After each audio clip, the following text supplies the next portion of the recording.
Right, let's change the game capture to... now I can see it. SCUM. There we go. Should now be sync. Yes, it is.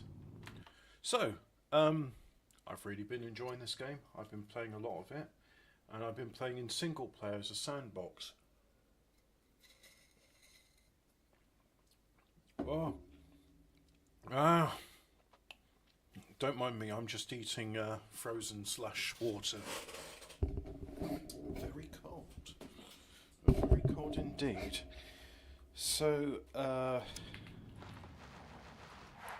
ostensibly, SCUM is a game about survival.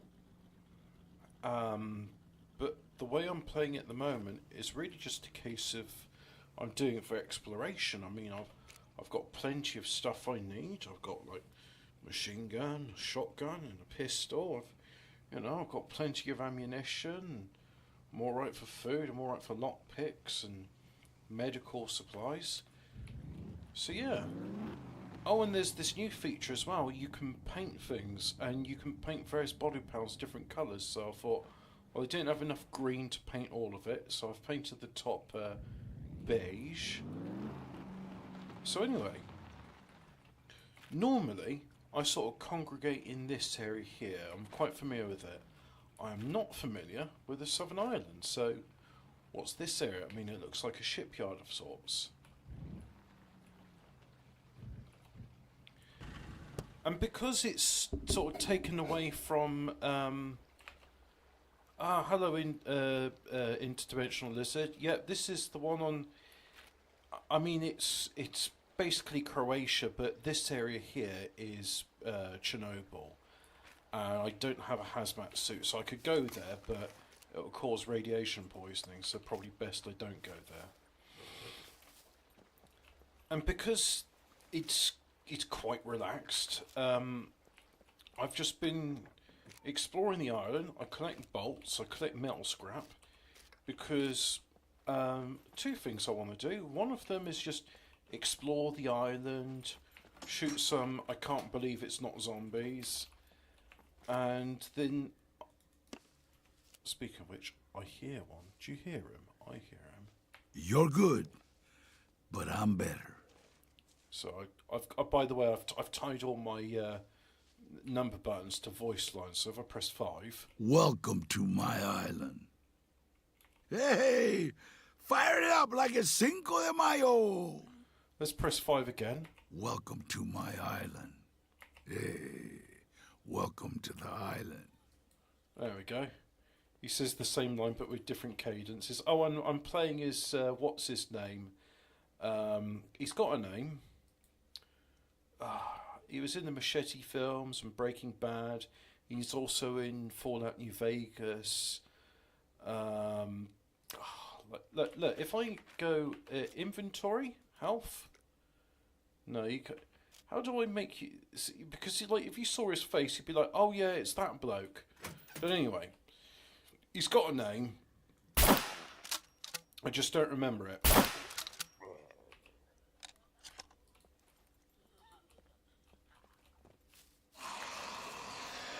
Oh,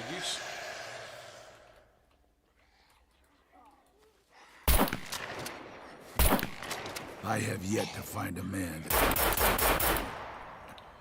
Oh. No way.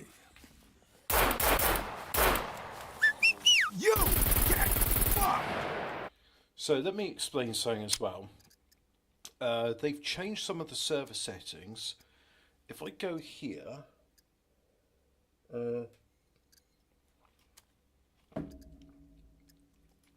NPCs, encounter horde. That's the horde feature is a new thing. I don't understand it.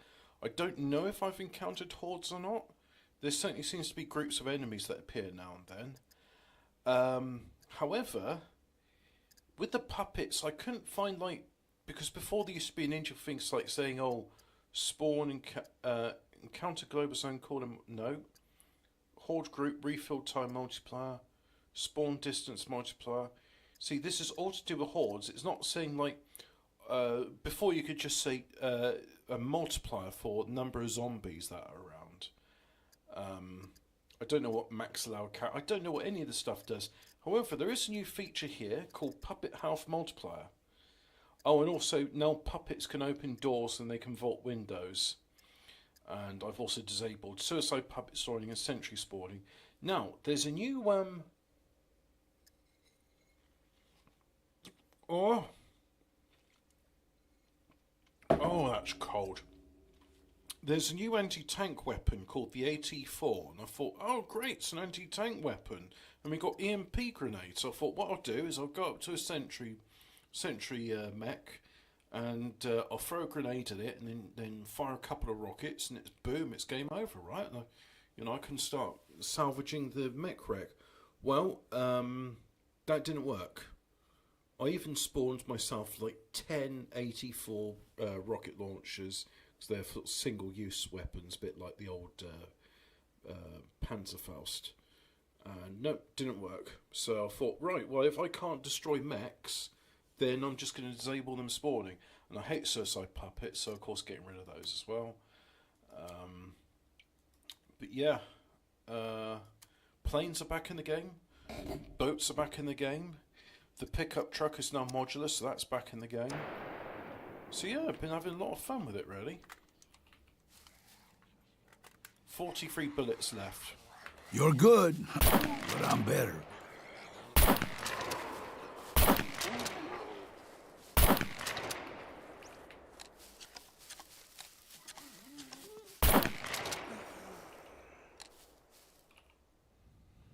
Hey, I have yet to find a man that can outsmart a bullet. Know what I mean? I want to call him Raoul Moat. I know that's not his name, but he had a lot of fun with that line. You could just tell. What's his name? He's some Mexican actor. Before then, he was actually in prison for murder as a child. And then when he was released, just like, hey, I want to be an actor. I don't want to murder people anymore. So it's like, oh, okay. Now, if you notice a bit of double vision, that is because of metabolism. If we go here, disorientation is caused by both nicotine poisoning and drunkenness. As you can see, I'm quickly recovering from the drunkenness. Nicotine poison takes a bit longer. And I've also had a bit of caffeine as well. Yes, it's Frithwolf. This is... they should make a game of the movie. So imagine the greenhouse scene. I just... Somehow, I don't think that's going to be done anytime soon. I don't know why. I just get a feeling that's probably going to be not for modern audiences, if you know what I mean. Oh, lemon seeds. Yeah, I'll plant the lemon tree. So, let's just go around, yeah, just explore stuff, and, you know, wooden planks, well, I don't need those because I've got an axe and a chainsaw back at home. A box of nails, I'll get that. I don't really need, nails don't get used as much as bolts in fasteners. Oh, isopropyl alcohol, definitely have that. I can use that to dress wounds if they're infected. Small toolbox, that's always useful. Use it to repair my armour and use it to repair my helmet. And again, sort of more shipyards here, so just go there and see there's a hat. Now what I could do with the hat is I could take it out, like so, cut into rags. So let's cut into some rags. Now these two rags, the dirtiness is 71%, so it's too dirty to sterilise. I could have cleaned it beforehand, but hey ho, you live and learn. Oh, more vitamins and cement. Well, I'm good for cement actually, so I won't bother with that. Again, really what I'm doing is I'm just doing motorcycle glasses. No, I'm just searching for scrap metal. Don't need those gloves. Don't need the gloves. No, there's nothing here that's too useful. Oh, This no. tastes like crap. Don't drink that. No, you've just drunk some ocean water, so... alcohol, water, other. That must be the sodium in it. Search, there we go. What's his name? The guy that's in Machete, and... he plays the zombie in, is that Freshwater? Oh, I assume that's Freshwater. Yeah, it's Freshwater. He also plays the zombie in Fallout New Vegas, and he's in Breaking Bad as one episode, whereas they put his head on the turtle. And he's in the Machete films. I can't remember his name, but anyway, let's have him say another voice line. Oh, okay. Hey, fire it up like it's Cinco de Mayo. Hey, fool. That's what you get when you make fun of my mustache.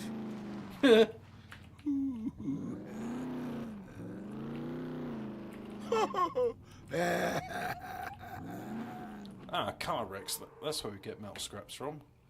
Now, did you hear that noise in the background?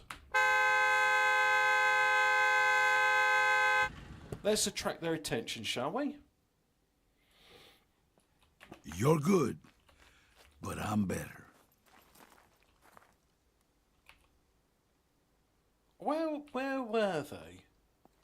You know what? I should get some fireworks. Fireworks always seem to annoy them. Are you in here?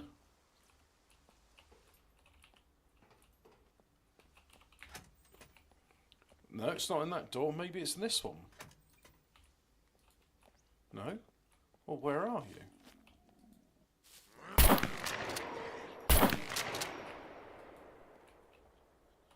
There's another. Where are you? Oh. Oh! Got a cock I it. have yet to find a man.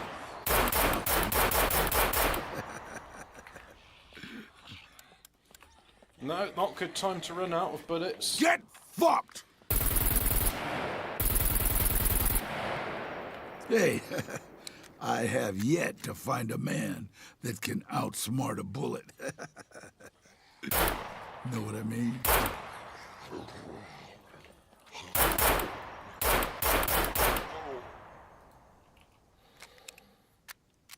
Right. You're good, but I'm better. So, do I have to cock it? No. Blimey, you're a fast runner. Hey. This is my airspace, bitch. Denied. Right, so I'm bleeding a bit. Let's have a look. Well, those injuries, yeah, they're gonna solve themselves. But I am in pain, so let's have. No, don't need antibiotics. Let's just eat a bit of painkiller. There we go, and let's eat all of those. There we go. Yum yum yum. Vitamins. I'm starting to run out of these. Let's organise my inventory a bit more. Am I good here? Yeah, these seem to be good. Alright. So back to where I was. Danny Trejo, that's it. He's American according to Google. Well, I heard he spent time in... Oh. Hey, you're pretty good, but I'm better.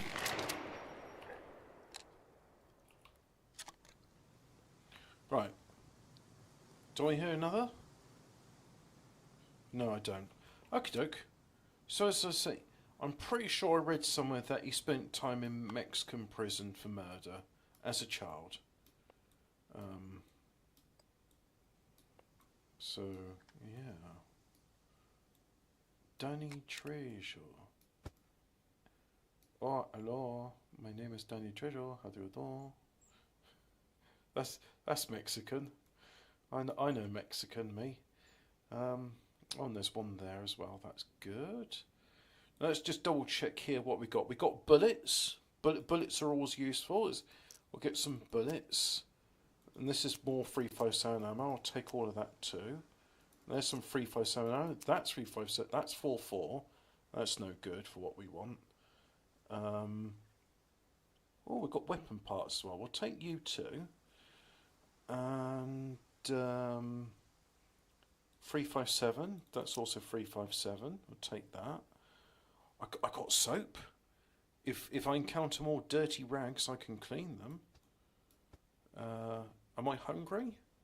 So look at metabolism. No, I'm really good on energy, and I'm all right for water. So we've got lots of lead plates, steel, things like that. Got a little bit of water. That's good. So now let's go ahead and repair the pistol using my weapon parts. Like so. There we are. And now let's go ahead and if I go back into first person mode, we'll take a bit. This is what I love about the game, right? Here's a magazine, yeah? You've got to actually put the bullets in them. Now, I don't know why it's bugged, but for some reason, when it comes to 357 magazines, the bullets are invisible.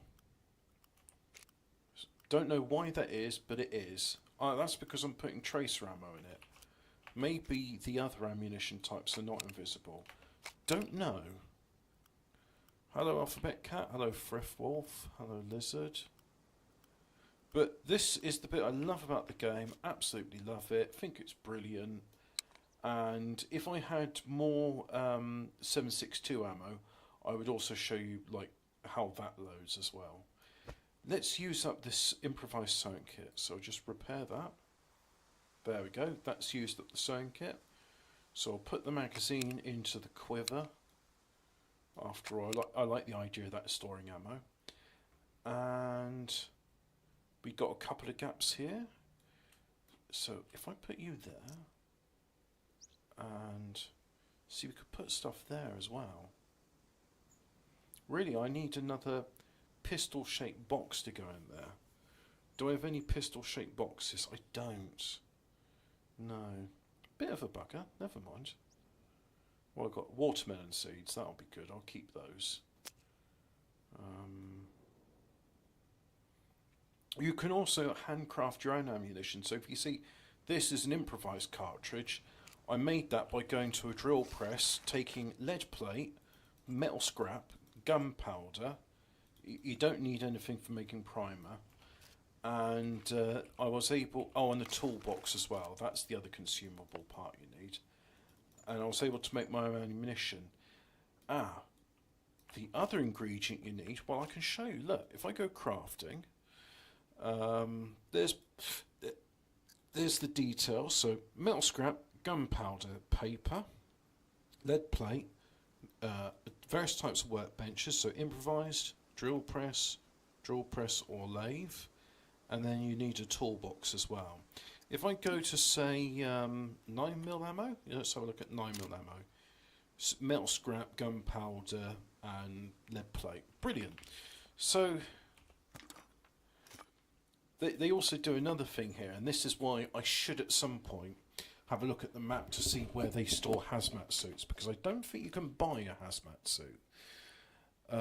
If I go here, you see these? They're called crap ammunition or crafted armor piercing. So if I look at this one, 45 caliber, so same ingredients, but we got this one new one, which is depleted uranium. Now, to get that, you have to go to this. It's not Chernobyl, but it is Chernobyl. Anyway, I think the standard lead plate steel jacket ammunition does the job pretty well. I put a health magnifier of 3.5 times on the puppets, as they call them. 75% different zombie. And yeah, it's a great game. They've done some updates to it. Cooking is a bit more involved now. It's all very good, and I recommend it, and I've been having a lot of fun with it. So actually what I'll do is when the stream's over, I'll send a link to my cousin, just say, hey, cousin, thank you very much for buying me. He bought me the game, you see. I went over there, and I was like, hey, let's play Factorio. He says, I'm bored of Factorio. I tell you what, I'm playing this game called SCUM. Why don't we play it together? And I said, yeah, I'm not going to buy that. And he was like, here you go, here's a present. And it's the best present he's ever bought me. Thank you very much, Hobbit's cousin. Alphabet Cat, yes, I have played. I was playing it last year. It was called My Summer Vacation in Croatia. And it just seems to be, this time of year, really enjoy playing SCUM, yeah. So I'm going to investigate one more bit of the island, and then we'll go back to the home base. Because it's starting to rain now. And again, as it's just me on the island and I'm doing whatever I fancy, I just take the opportunity to go around, pick up what I want, and when I see an abandoned car, if it's got an engine in it, I'll go and buy parts so that I can... If you can see the account balance, I've got like close to 1 billion Croatian rubles or whatever it is. So I buy all the spare parts needed to get it back on the road. Typically 4 wheels, a battery, and a driver's seat.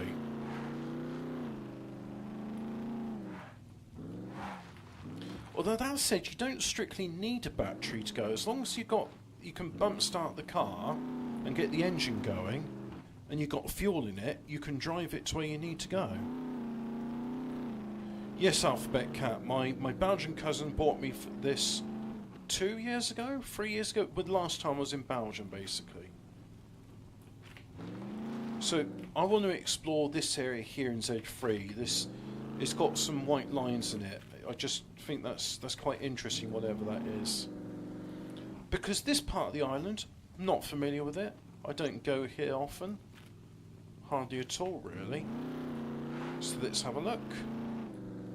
Let's have a look at this stuff. Oops, nearly came off there. Sorry, I was getting distracted by looking at the Vista. Did any of you guys use Windows Vista? I've used it for a grand total of about 8 hours. And then I installed Windows XP on that laptop because it came bundled with Vista. Oh, this is what I want. Yeah, this is perfect. So I'll get out of there, and I don't think you're going to be chilly, are you? If I go health... No, you just... Weakness caused by nicotine poison, and also... Sorry, you're not feeling cold, that's good. I don't have a thermometer with me, but typically in this island you get like 30 to 40 degrees. So I try not to wear too many clothes. Otherwise you start feeling hot, and that's no good. You'll get heat stroke. Just collect the nails. Yeah, I mean, Windows 7 I thought was pretty good. What's behind this wall? Oh, it's a go-kart racetrack. Nice. Well, if I get a dirt bike, I'll have to go and explore that. Back in 2008, I bought a laptop and it came bundled with Vista, and hated it. It was slow. So I got Windows XP, and I burned it to a CD, then installed that on the computer, and I used XP most of its life. Then eventually I put Linux on it. XP was actually a good operating system for that laptop. It was a single core something or other, that 1.8 gigahertz and 4 gigabytes of RAM. Was it 4 gigabytes of RAM? No, it was 2 gigabytes of RAM. And I had a slow 120 gigabyte hard drive. And I did at one point think, oh, maybe I'll put an SSD in there. But then I thought, well, Windows XP doesn't handle trim commands that well. Modern SSDs, they actually do automatic trim commands. So it doesn't matter what operating system you got there, which is a nice feature. I didn't know that was a thing, by the way, but it is. So yeah, XP was good, and then after that, I think I put Linux Mint on it, and I stopped using it. I don't know, 2012, 14, really. Just wasn't particularly useful. Screen wasn't that good, and also I'm the sort of person where I most of my computing is done sat down, so a desktop computer makes a lot more sense for me because you can't play games like this on a laptop. I used it really as a media computer. It was something I used to sort of take in the bath with me, and I'd rest it on this. I'd make like a shelf out of plank of wood, and I'd rest it on that, and I'd have it stream like episodes of Star Trek from the main computer, and so I'd watch Star Trek whilst I was in the bath, and I thought, oh, this is so cool. That was cool. Yeah.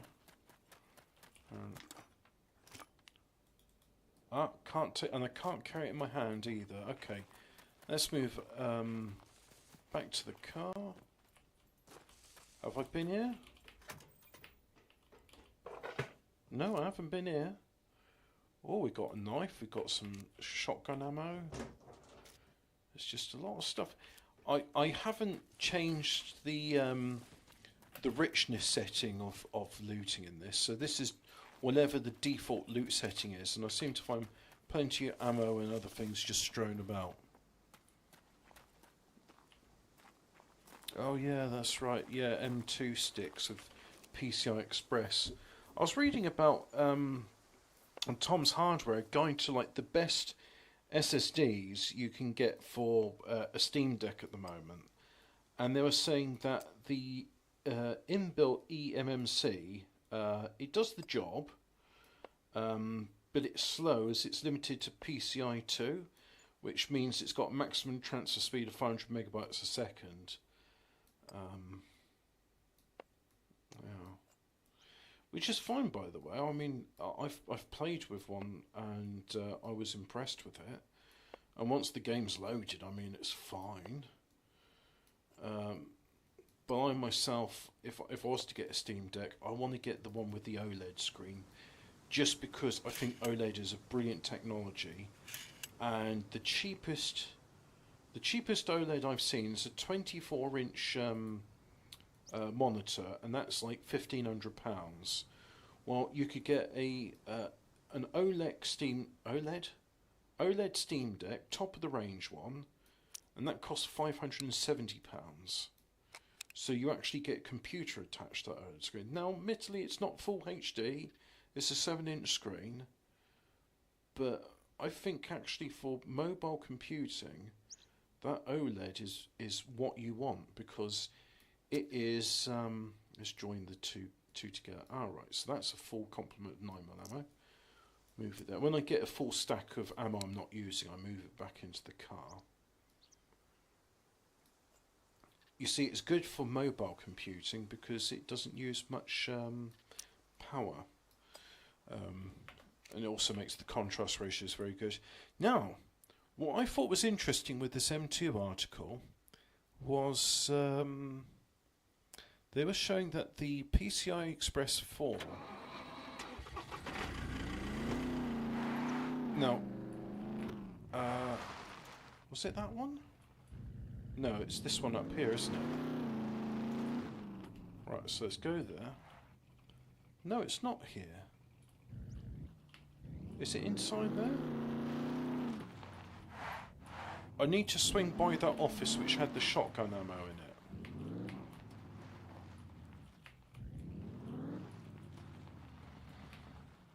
There it is. They said, yes, PCI Express 4, as it goes faster, uses more power and it runs hotter. However, in the Steam Deck, it is limited to a maximum of PCI Express 3.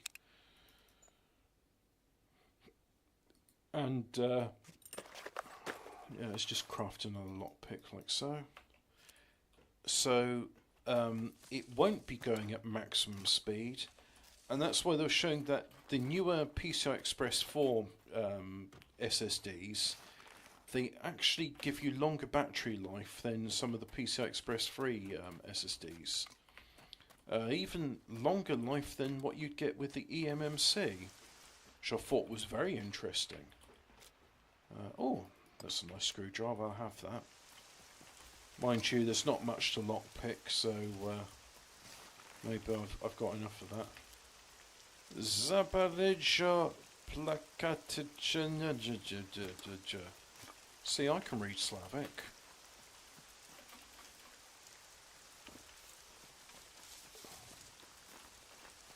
What we got? We got nothing useful here. What we got? Anything in here? What's that? Oh, check taste. It's slightly off. Check the taste of this one, and it's also slightly off. What about this? You know what? Let's collect seeds from it then. And I've got some cantaloupe seeds. That'll be good. And have a look here. Nothing found. I just want chili peppers. Yeah, that's good. I'll have some of those. I have got some chili pepper seeds. I'm growing those at the moment. And some at some point. There's so many there's hunting and fishing in this game, and I haven't done either of them. And I heard with the new update, there's also you can domesticate chickens, and you can raise chickens as well. So you get a supply of eggs. And I don't know anything about that. So that's all new to me. Yeah, I'll have a UMP-45 magazine. And silver lock, yeah, I'll have one of those as well. Got anything cool in here? Toaster pastries, nice, I'll have those. Oh, no beers? Oh, well, never mind. I've just sobered up now. Oh, still got some metal scrap in there, that's good. No. Oh, Foundry.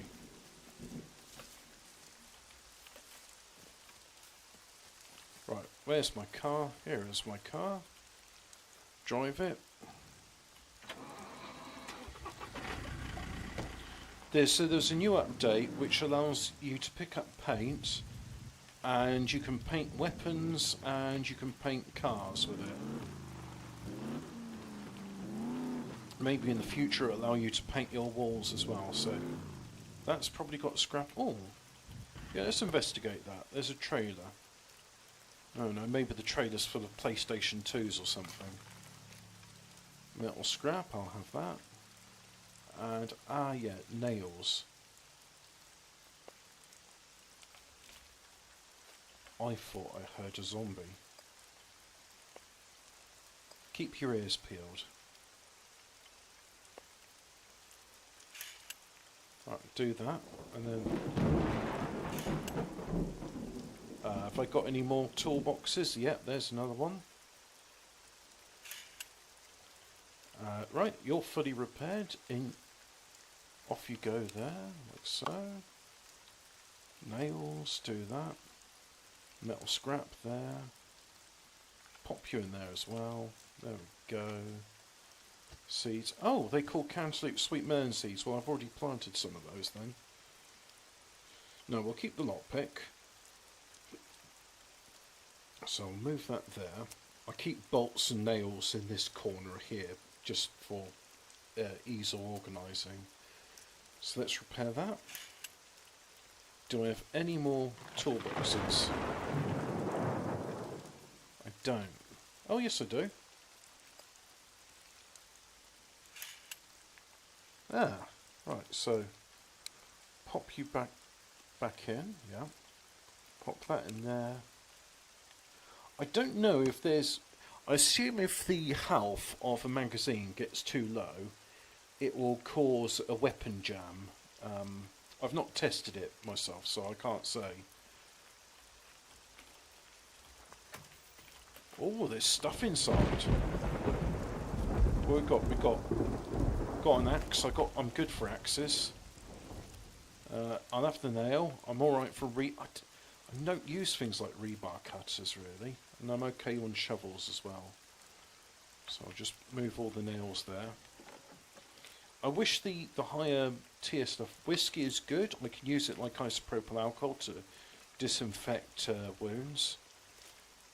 I can also use it for drinking too, so let's just have a little sip. There we go. Yum yum. Let's have a look at that. Bit of nylon. One of these days I am going to do some fishing. I don't think it will be today. Let's have a look in this tray as well, see if there's anything good.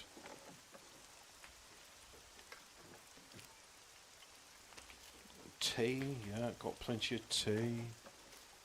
Should have had a sonic shower hobbit. Oh, bit of petrol, I'll have that. And I'll have a ciggy as well. Take out one cigarette, there we go. Equip and light it. No, I can't light it. I'll light it later. How am I doing for... Still got nicotine poisoning. So let's exacerbate the situation. I imagine if you smoke too much, you just end up vomiting, because I've smoked too much before. Right, that's that done. Got any matches or a lighter? You got a match? Yeah. My butt and your butt. Yeah, I got some matches. Right. And light. It's too wet. Can't light. Oh well. It's a sign. It's a sign from God. No ciggies today. All right. I'll pop you all in. Look, I've probably got enough lock-picking stuff now. Keep the ammo there for the moment. And yeah, oh, look at this. Garages. What we got in garages? We got ourselves tools, toolbox, bolts. Yeah, I'll have bolts. Yum yum bolts. And rather than just me giving you running comment, yeah, well, if pipes are available in this game, I would smoke them. Rather than listening to me giving you a running commentary, what if, here's an idea, I carry on listening to my audiobook. I am currently listening to Michael Moorcock's History of the Rune Staff, which was the inspiration, amongst other things, for Warhammer 40k and Chaos in it. So I'm posting a link in the chat. This is what I'm going to listen to, and I'm 26 minutes into it, so press play. While Bo Gentle stood by, smiling. You look as if you could do with some... By the way, this is not good narration, so if it's too annoying, just tell me and I'll stop it. hot food and a change into something warmer than armour, said Bo Gentle, tugging at the bell rope. I'll see to it.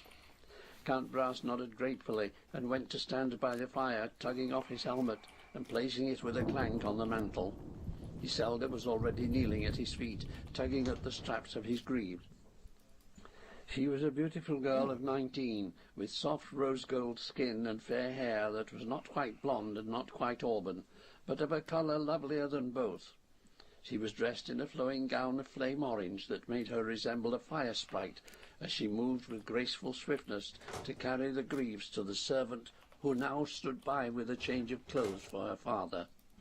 Another servant helped Count Brass shed his breastplate, backplate, and other parts of his armour, and soon he was pulling on soft loose trousers and shirt of white wool, and wrapping a linen gown over that.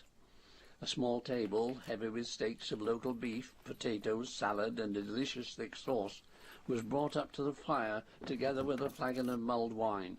Count Brass sat down with a sigh and began to eat. Bo Gentle stood by the fire watching him, while Iselda curled up in the chair opposite and waited until he had taken the edge off his appetite.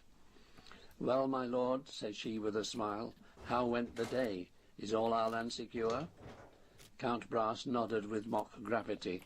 "It would seem so, my lady, though I was not able to visit any of the northern towers but one. The rain came on, and I decided to return home." He told them about his encounter with the Baragoon. Iselda listened with wide eyes, while Bogentle looked somewhat grave. His kind, ascetic face bowed, and his lips pursed. The famous philosopher-poet was not always approving of his friend's exploits, and seemed to think that Count Brass brought such adventures upon himself. "You recollect," said Bogentle, when the Count had finished, "that I advised you this morning to travel with von Villach and some of the others." Von Villach was the Count's chief lieutenant, a loyal old soldier who had been with him through most of his earlier exploits. Count Brass laughed up at his dour-faced friend. "Von Villach, I think he's there's a getting bug old in the and slow, game. and it would I've not be never a had a kindness to tyre go take you flat out on in me. this weather." These are redundant. Bogentle smiled a little bleakly. "He's a year or two younger than yourself, Count." "Possibly, but could he defeat a Baragoon single-handed?" "That is not the point," Bogentle continued firmly. "If you travelled with him and a party of men-at-arms, you would not need to encounter a Baragoon at all." Count Brass waved a hand, dismissing the discussion. "I have to keep in practice, otherwise I might become as moribund as von Villach." "You have a responsibility It's a for the chicken! people here, Father," Right. Iselda put in quietly. "If you were killed, I shall not be killed." The Count smiled scornfully, as if death was something that only others suffered. How In do the I... firelight his head resembled the war mask Hey, of some ancient chicken. barbarian tribe cast in metal, and it did Okay. seem in some I have way yet to find a imperishable. man that can outsmart a Iselda bullet. shrugged. She had most of her father's qualities of character, including the I'm conviction sorry, that but, there was little point in you know, indulging in arguments. I wanted with to such catch stubborn you, but folk there as was Count no Brass. interaction I could get. Bogentle had once written of her in a private Plucked poem. chicken, small She is animal like guts. silk, both strong and soft. Motorbike And battery. looking at them I've now, never he seen one of noticed those with before. quiet affection how the expression of one was take that. reflected in the other. Oh, and the colour Bogentle of changed the haircut, I'll have that subject. too. "I heard today that Gran Bretagne took the province of Curland not 6 months past," he said. "Their conquest spread like a plague." "A healthy enough plague," Count Brass replied, So, settling back in now his I've chair. got myself "At some least raw they meat. establish order. My top priority is to get Political back order, home. perhaps," Bogentle said, with So I'll some just- fire, "but I'll have a scarcely look. spiritual or moral. Their cruelty is without precedent. They are insane. Their souls are sick with a love for all that is evil and a hatred for all that is noble." Count Brass stroked his moustache. "Such wickedness as existed before. Why, the Bulgar sorcerer who preceded I have Mania yet to was find quite a, as I evil have as yet they. to find a man that The can Bulgar outsmart was a an bullet. individual. So were the No Marquis of Pest, Roldar Nikolaev, and their kind. So to But there get were back, exceptions, that's and the in way. almost every case the So people go they down led and go revolted right. against Okay. them and destroyed them in time. Right. But the Dark Empire is a Let's have some nation of chicken. such individuals, and such Ooh, actions chicken, this as is gonna they be commit exciting. are seen as natural. In Curland, their sport was to crucify every girl child in the city, make eunuchs of the boys, and have all adults who would save their lives perform lewd displays in the streets. That is no natural cruelty, Count, and was by no means their worst. Their entertainment is to debase all humanity. Such stories are exaggerated, my friend. You should realize that. Why, I myself have been accused of... From all I hear, Bogentle interrupted, the rumours are not an exaggeration of the truth, but a simplification. If their public activities are so terrible, what must their private delights be like? Iselda shuddered. "I can't bear to think." "Exactly," Bogentle said, turning to face her, "and few can bear to repeat what they have witnessed. The order they bring is superficial. The chaos they bring destroys Got to have a little bit men's of whiskey souls." just to, Count Brass you know, have the shrugged his authentic broad Mexican shoulders. driving experience. Whatever they do, it is a temporary thing. The unification they force on the world is permanent, mark my words. Bogentle folded his arms across his black-clad chest. "The price is too heavy, Count Brass." "No price is too heavy. What will you have? The princedoms of Europe dividing into smaller and smaller segments, war a constant factor in the life of the common man. Today, few men can ever know peace of mind from cradle to grave. Things change and change again. At least Gran Bretagne offers consistency. And terror? I If you're cannot not agree familiar with you, this my friend. story, it's Count kind of a Brass far poured future himself thing a like goblet Conan of the wine, Barbarian. drank it down The British and yawned a Empire little. is the only thing that You take exists as a these immediate superpower now. events too seriously, Bogentle. If you had had Pour my Grande experience, Bretagne. you would realize that all such evil soon passes. 100 years will see Gran Bretagne a most upright and moral nation. Count Brass winked at his daughter, but she did not smile in return, seeming to agree with Beaugentle. Their sickness is too ingrained for 100 years to cure it. That can be told from their appearance alone.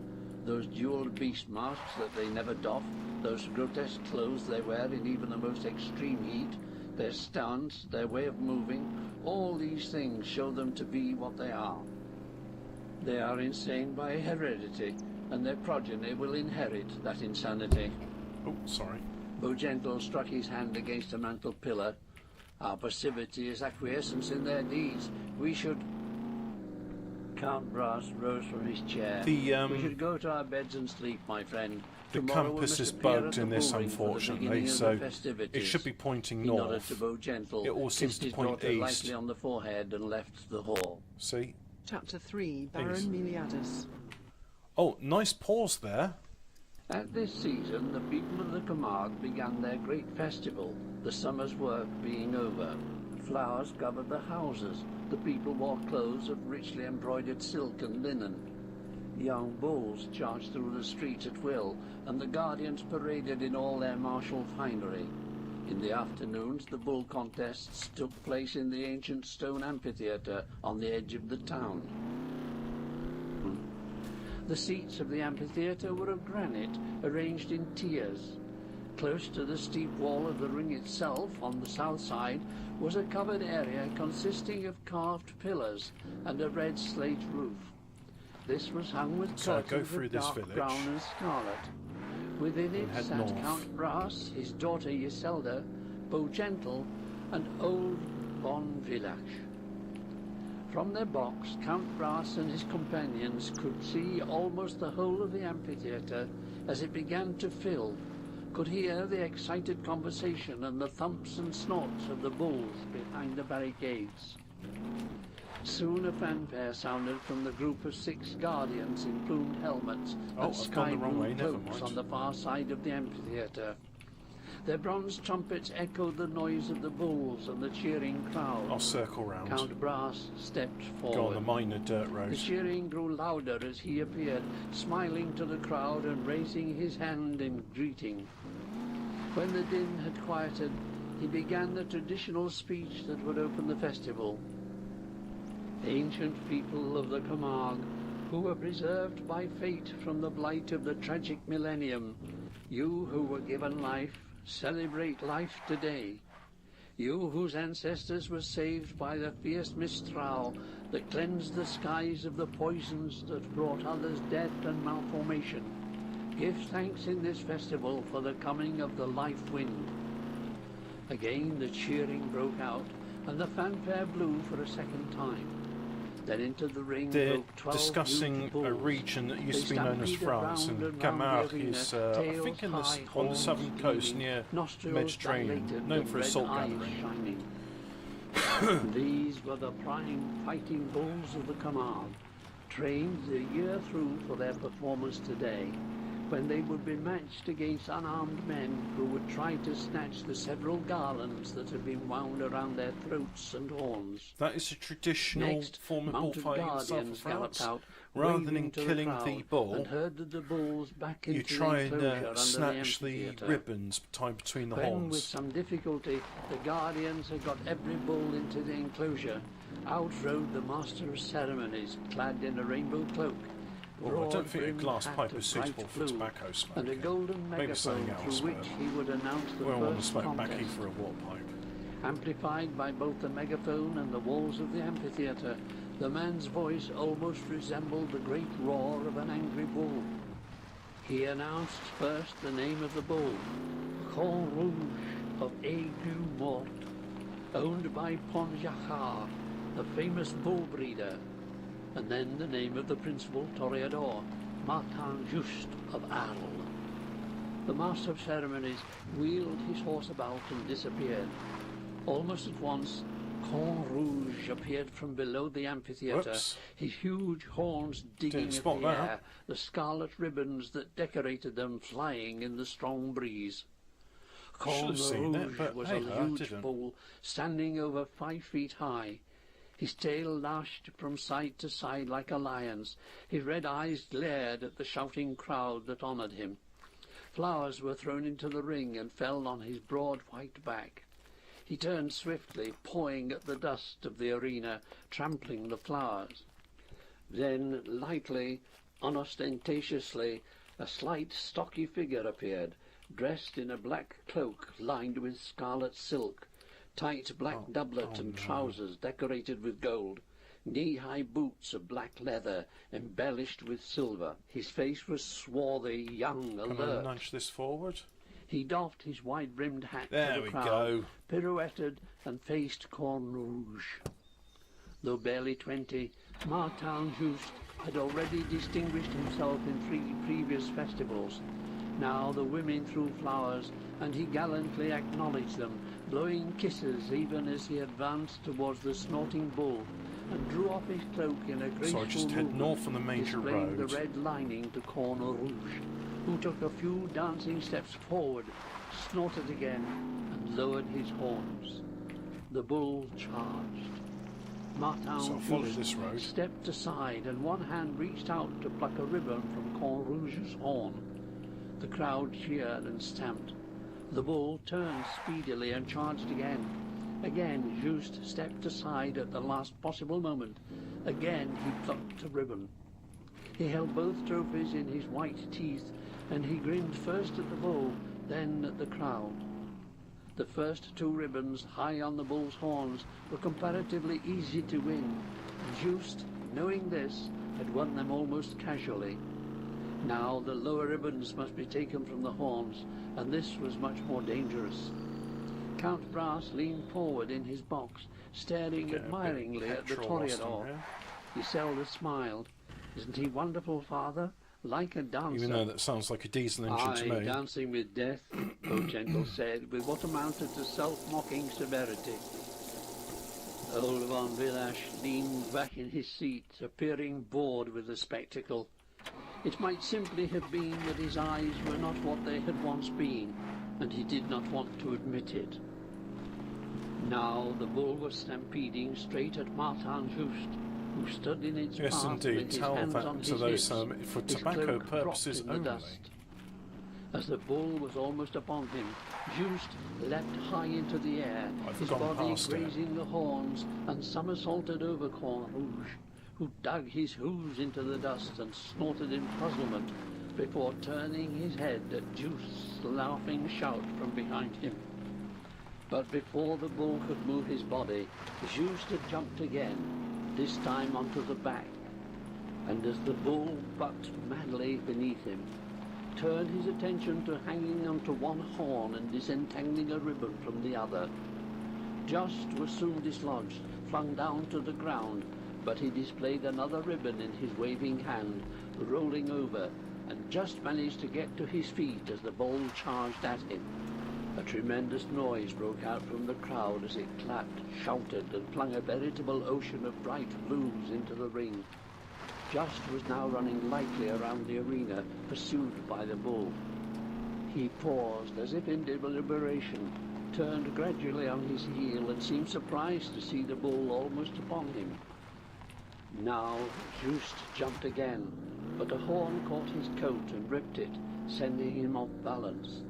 One hand came down on the bull's back, and he vaulted to the ground, but fell badly and rolled as the bull charged. Juste scrambled away, still in control of himself, but unable to rise. The bull's head dipped, a horn lashed at the body. Droplets of blood sparkled in the sunlight, and the crowd moaned with a mixture of pity and bloodlust. "Father!" Iselda's hand gripped Count Brass's arm. "He'll be killed. Help him." Count Brass shook his head, although his body had moved involuntarily toward the ring. "It is his own affair. It is what he risks." Just's body was now tossed high into the air, arms and legs loose like a rag doll's. Into the ring came the mounted guardians with long lances to goad the bull away from his victim. But the bull refused to move, standing over just still body as a predatory cat might stand over the body of its prey. Count Brass leapt over the side of the ring almost before he realized what he was doing. He ran forward in his armor of brass, bit of ran slowdown at the there. bull like a metal giant. There's the bridge. The riders But pulled their horses I also aside have as this Count Brass flung second his body bridge. at the bull's head, grasping the horns in his great hands. Veins stood out on his ruddy face as he pushed the bull gradually back. That'll do. Then the head moved, Now let's get and back Count before Brass's this feet chicken left the spoils. ground, but his hands kept their grip, and he shifted his weight to one side, bearing the bull's head back so that gradually it seemed to bow. And also I need to wear some, There was silence everywhere. some more From the clothes. box, Giselda, Beaugentle, and So Von let's get Villach some leaned forward, their faces tracksuit on. Let's pale. equip that. All in the amphitheatre were tense And as Count got some Brass trousers. slowly There we go. exerted his strength. Equip those as well. Corne Rouge's knees Should shook. keep us warm. He snorted and bellowed, and his body bucked. But Count Brass, trembling with the effort of holding the horns, did not relent. His moustache and hair There we seemed go. to bristle. Got The loads muscles of on his lasers. neck bulged and turned red. But Like gradually the bull weakened, and then slowly Now, it let's fell have a to look. its knees. Pots. Men ran forward to No, drag the I'm gonna wounded need my youth recipe from the ring, books. but still the crowd was silent.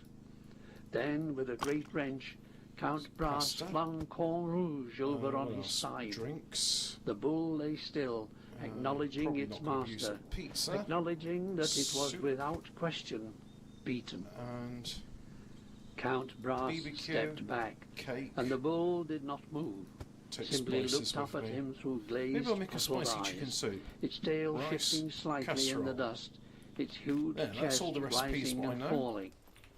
Now the cheering began. Now the cheering rose in volume so that it seemed the whole What's world this would one? hear it. Now the Need crowd pasta, rose to its tomato, feet and cheese, hailed their don't have Lord any of Guardian that. with unprecedented acclaim as Martin Just staggered mayonnaise. forward, clutching at his wound, and Don't have gripped Count tomatoes. Brass's arm for a moment in gratitude. Poultry soup. How And in about the that? box Giselda wept with pride Poultry, and relief, onion, and carrot, unabashed. water, Beaugentle wiped tears from his own parsley. eyes. That's a parsley. Only old Villach did not weep, but his head nodded in grim approval of his master's feat. Count Brass walked back toward the Don't box, have any of that. smiling up at his daughter and his Wontons? friends. Oh, He what's gripped this? the wall and hauled himself back to his Rice, place. black pepper, He laughed poultry with meat, rich poultry enjoyment meat, and waved at water. the crowd as they cheered him. Pepper. I don't have that. Then he raised his onion. hand and addressed them as the cheering died. You know what? Do not give me the ovation. Give it to Martin Just. He won the trophies. Take See, the cabbage out. he opened his palms Put and the chicken displayed in them. there. I had nothing. Got plenty of There garlic. was Even got a laughter. chili pepper. Let the festival continue. Count Brass sat down. How are we doing? Beaugentle had recovered his composure. He leaned Do us some toward Count water. Brass. So So, my friend, do you still say you prefer to remain uninvolved in the struggles of others? Count Brass smiled at him. eat You a are bit of cabbage for indefatigable, water. Beaugentle. This surely was a local affair, was it not? If your dreams of a united continent are still with you, then the affairs of So Europe let's just double are check. local affairs. Beaugentle stroked his chin. Are they not? What about pan? Count Brass's expression became serious for an instant. Perhaps, he began, Rice. but then shook his head poultry and laughed. meat.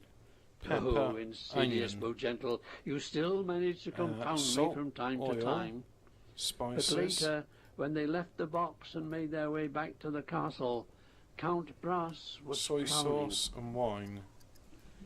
Do I have As wine? Count Let's Brass have a and his check. retinue rode into the castle courtyard, a man-at-arms ran forward, his pointing arm indicating Got an vegetable ornate oil. carriage and a group of black plumed stallions with Got saddles vinegar. of unfamiliar workmanship, which the grooms were at that moment Do I removing. have... Sire, the man-at-arms breathed, there have come visitors to our castle Small while you ambulances. were at the arena. Noble visitors, though I know not if you'll welcome them. Count Brass looked Do hard I at the have carriage. wine? It was of beaten metal, Not of let's dark see. gold, steel Let's drink and one of copper, those. inlaid with mother of pearl, silver and onyx. It was fashioned to resemble the body of a grotesque beast, with its legs some raw extending garlic. into claws which clutched the wheel shafts. Its head was reptilian, with ruby have a eyes beer. hollowed out from above to form a seat for the coachman. No wine On the in there. doors was an elaborate coat of arms displaying many quarterings in which were strange-looking animals, weapons, no and wine in symbols of there. an obscure but disturbing nature. Right. Count Brass recognized the design of the carriage and the coat of arms. What? I The can't first feel- was the workmanship of the mad smiths of Gran Bretagne. The second was the coat of arms of one of that Move some nation's of the most garlic out. powerful and infamous nobles.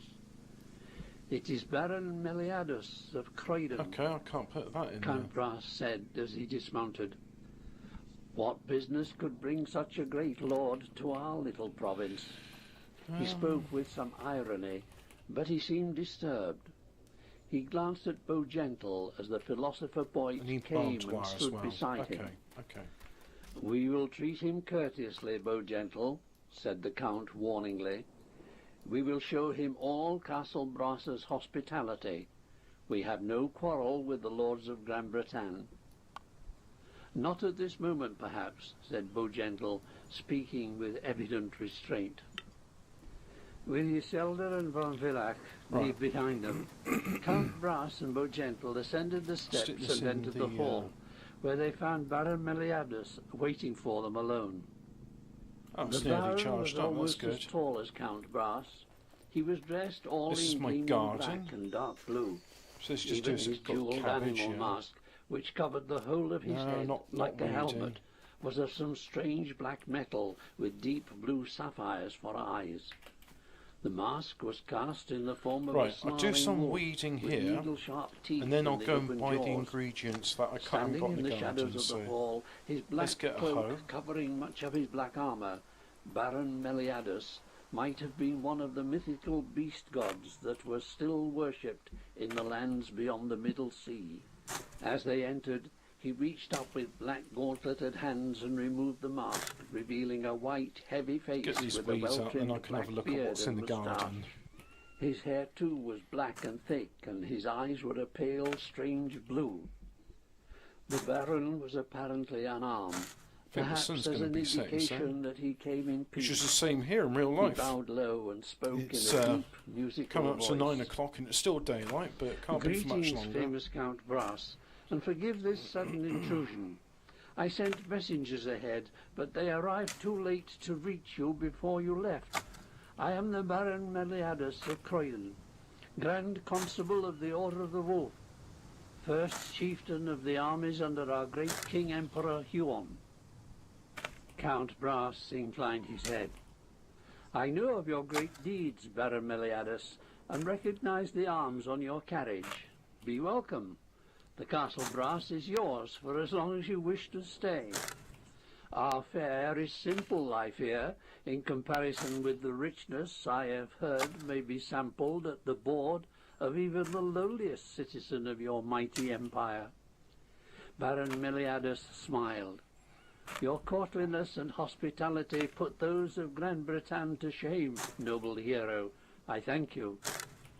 Count Brass introduced his daughter, and the Baron advanced to bow low Still and this kiss her hand, weeding. evidently impressed by her It's just like beauty. real life.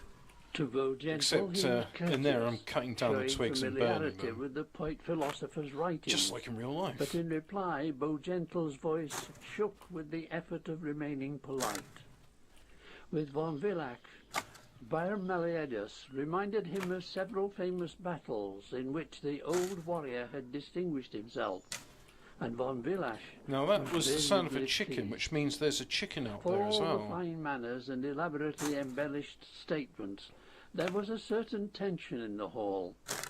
Beaugentle was the first to make his excuses, and shortly Right, let's do all afterwards this weeding Iselda and and von Villach discreetly left There's a chicken to let there. Baron Meliadus discuss whatever business had brought him to Castle Brass. Baron Meliadus's eyes lingered just a little while on the girl. If as I she was the passed exploring out of type, the I'd go hall. and find it. Wine and refreshments were brought, and the two men settled themselves in heavy carved It's armchairs. there. Baron Meliadus I'm sure of looked it. over the brim of his wineglass at Count Brass. You are a man of the world, my lord, he said. But anyway, Indeed, that's all the you weeding are done. that in every sense. So you will appreciate that my visit is fostered by more than an urge to enjoy what the we got? sights of a pretty province. Garlics. Count Brass smiled a little, More- liking the Baron More for his enough frankness. items found. Quite so, Got he there. agreed. Nothing. Though for my part, it is an honour to meet so famous a servant of the great King Huon. No. That feeling is shared by myself toward you, Garlic. Baron Meliadus replied. You are without doubt the most famous hero in Europe, perhaps Cabbage. the most famous in her history. Oh, there's another It weed is there. I almost didn't alarming to find you are made of flesh after all, and not metal. He laughed, and Count Brass joined in the laughter. see. More cabbage. I've had my share of luck, Count Brass said, and fate has been kind to me in seeming to corroborate my judgment. And more cabbage. Who is to say whether Right, so I've the got age cabbage we and live garlic. in It's is good hardly for much me, of a grand or I cuisine. am good for the age. Your philosophy rivals that of your friend Sir Gentle, said Baron So let's go Meliadus, shopping. and supports what But I have first heard of of all- your wisdom and judgment. We in Gran Bretagne pride ourselves on our own abilities in that direction, but we could learn from you, I believe. Well, let's just double I check have what only I need. details, Count Brass told him, but you'll have the talent So- to see the general scheme. He tried to guess So we're from gonna go Meliadus's for- face what the man was leading toward, but the face remained bland. Pot. It is the details we And, need, Baron Meliadus said, What's if that? our general ambitions are to be realized Type of as meat. swiftly as we should like. No, Now that's Count more Brass complicated. So understood why I Baron want- Meliadus was here, but he did not reveal that. whole He only looked poultry, a little rice, puzzled and politely poured onion, more wine for cucumber, his guest. spices, oil, We have a black pepper. destiny to rule all Europe, Um, Baron Meliadus said. That seems to soy be your sauce, destiny, spices, Count Brass agreed, rice, and I support onion, in principle cucumber, such an water. ambition. I am glad, Salt. Count Brass. I need We that are sort often of oil. misrepresented, and our Okay. enemies are many, spreading Spices and soy calumnies sauce. across the globe. So let me just. I'm not interested in the truth or falsehood of those rumours, Count Brass told him. What was it? It Peking is duck. only your general activities I believe in. And he's got to be You right. would So not then oppose the spread rice. of our Got empire. rice. Baron Meliadus Chicken. looked at him carefully. red Only, onion, Count Brass smiled, in particular. cucumber. In the particular case of this Oil. land I protect, the Camargue. You would welcome then the security of a treaty of peace between us. I see no need for one. I have the Let's go security of water my the flowers. towers. Bit of fertilizer as well. Baron Meliadus glanced at the floor. Is that why you came, my Lord Baron? To propose a peace treaty? To propose an alliance even? Of Let's sorts. just nodded look the elsewhere, Baron. shall we? An alliance of sorts. I would not oppose or support you in most Let's leave senses, Danny Trejo Count to Brass told him. defecate in I would peace. oppose you only if you attacked my lands. I support you only in my attitude that a unifying force is needed done? in Europe Okay. at this time. Let's go shopping. Baron Meliadus thought for a moment before speaking. And if that unification were threatened, he said at length. Count Brass laughed. I do not believe it can be. No, There this is isn't none driving, is powerful it? enough to withstand Gran Bretagne now. Baron Meliadus pursed his lips. You are right in believing that. Our list of victories becomes almost a bore So the to nearest us. shop is just to the But the more west, we so that's where conquer, I'm the head. thinner we spread our forces. If we knew the courts of Europe as well, for instance, as yourself, we should know better who to trust and who to distrust, and thus be able to concentrate our attention on the weaknesses. Zoom, zoom, zoom. We have the Grand Duke Ziminon as our governor in Normandia, 150 for kilometres instance. an hour, that's not too Baron bad. Meliadus looked carefully at Count Brass. Would you say we are wise in our choice? He sought the throne of Normandia when his cousin Julard possessed it. Is he content with the throne on our terms? Ziminon, eh? Count Brass smiled. I helped defeat him at Rouen. I know, but what is your opinion of him? Count Brass's smile grew broader as Baron Meliadus's manner became more intense. Now he knew exactly what Slam. Grand Breton wanted of him. He is an excellent horseman and has a fascination for women. It's like this he is said. the first meal I've But actually that does prepared not in the help us game. know the I extent think to I've which been we here may for trust about a him. week, and Almost I've been impatiently, subsisting the on Baron chocolate put and his wine cup on the MREs. table. True. So Count this is going to Brass be agreed. He looked up at the large this is wall gonna be clock that exciting. hung over the fireplace. Its golden hands showed 11 o'clock. Its huge pendulum swung slowly back and forth, casting a flickering shadow on the wall. It began to strike. We go to our beds early in Castle Brass, the Count said casually. We live the lives of country folk, I'm afraid. He rose from his chair. I will have a servant show you to your chambers. Your men have been placed in rooms adjoining the main suite. A faint shadow clouded Baron Meliadus's face. Count Brass, we know of your skill in politics, your wisdom, your comprehensive knowledge So I'm of just all gonna head the west here weaknesses and off-road. strengths of the European courts. We wish to make use of that knowledge. In return, we offer riches, power, security. I have all I need of the first two, and am assured of the third, Count Brass replied gently, as he pulled the bell rope. You will forgive me if I claim tiredness and a desire to sleep. I have had an exerting afternoon. Listen to reason, my Lord Count, I beg you. Baron Meliadus was making an effort to appear in good temper. I hope you will stay with us for some time, Baron, and be able to tell us all the news. A servant entered. Please show our guest to his chambers, Count Brass told the servant. He bowed to the Baron. Good That's night, for Yarmco Baron barriers. Meliadus. I look forward to seeing you when we break our fast at 8 o'clock. When the Baron had left the hall, following the servant, Count Brass let some of his amusement show on his face. It was pleasing to know that Grand Breton sought his help, but he had no intention of giving it.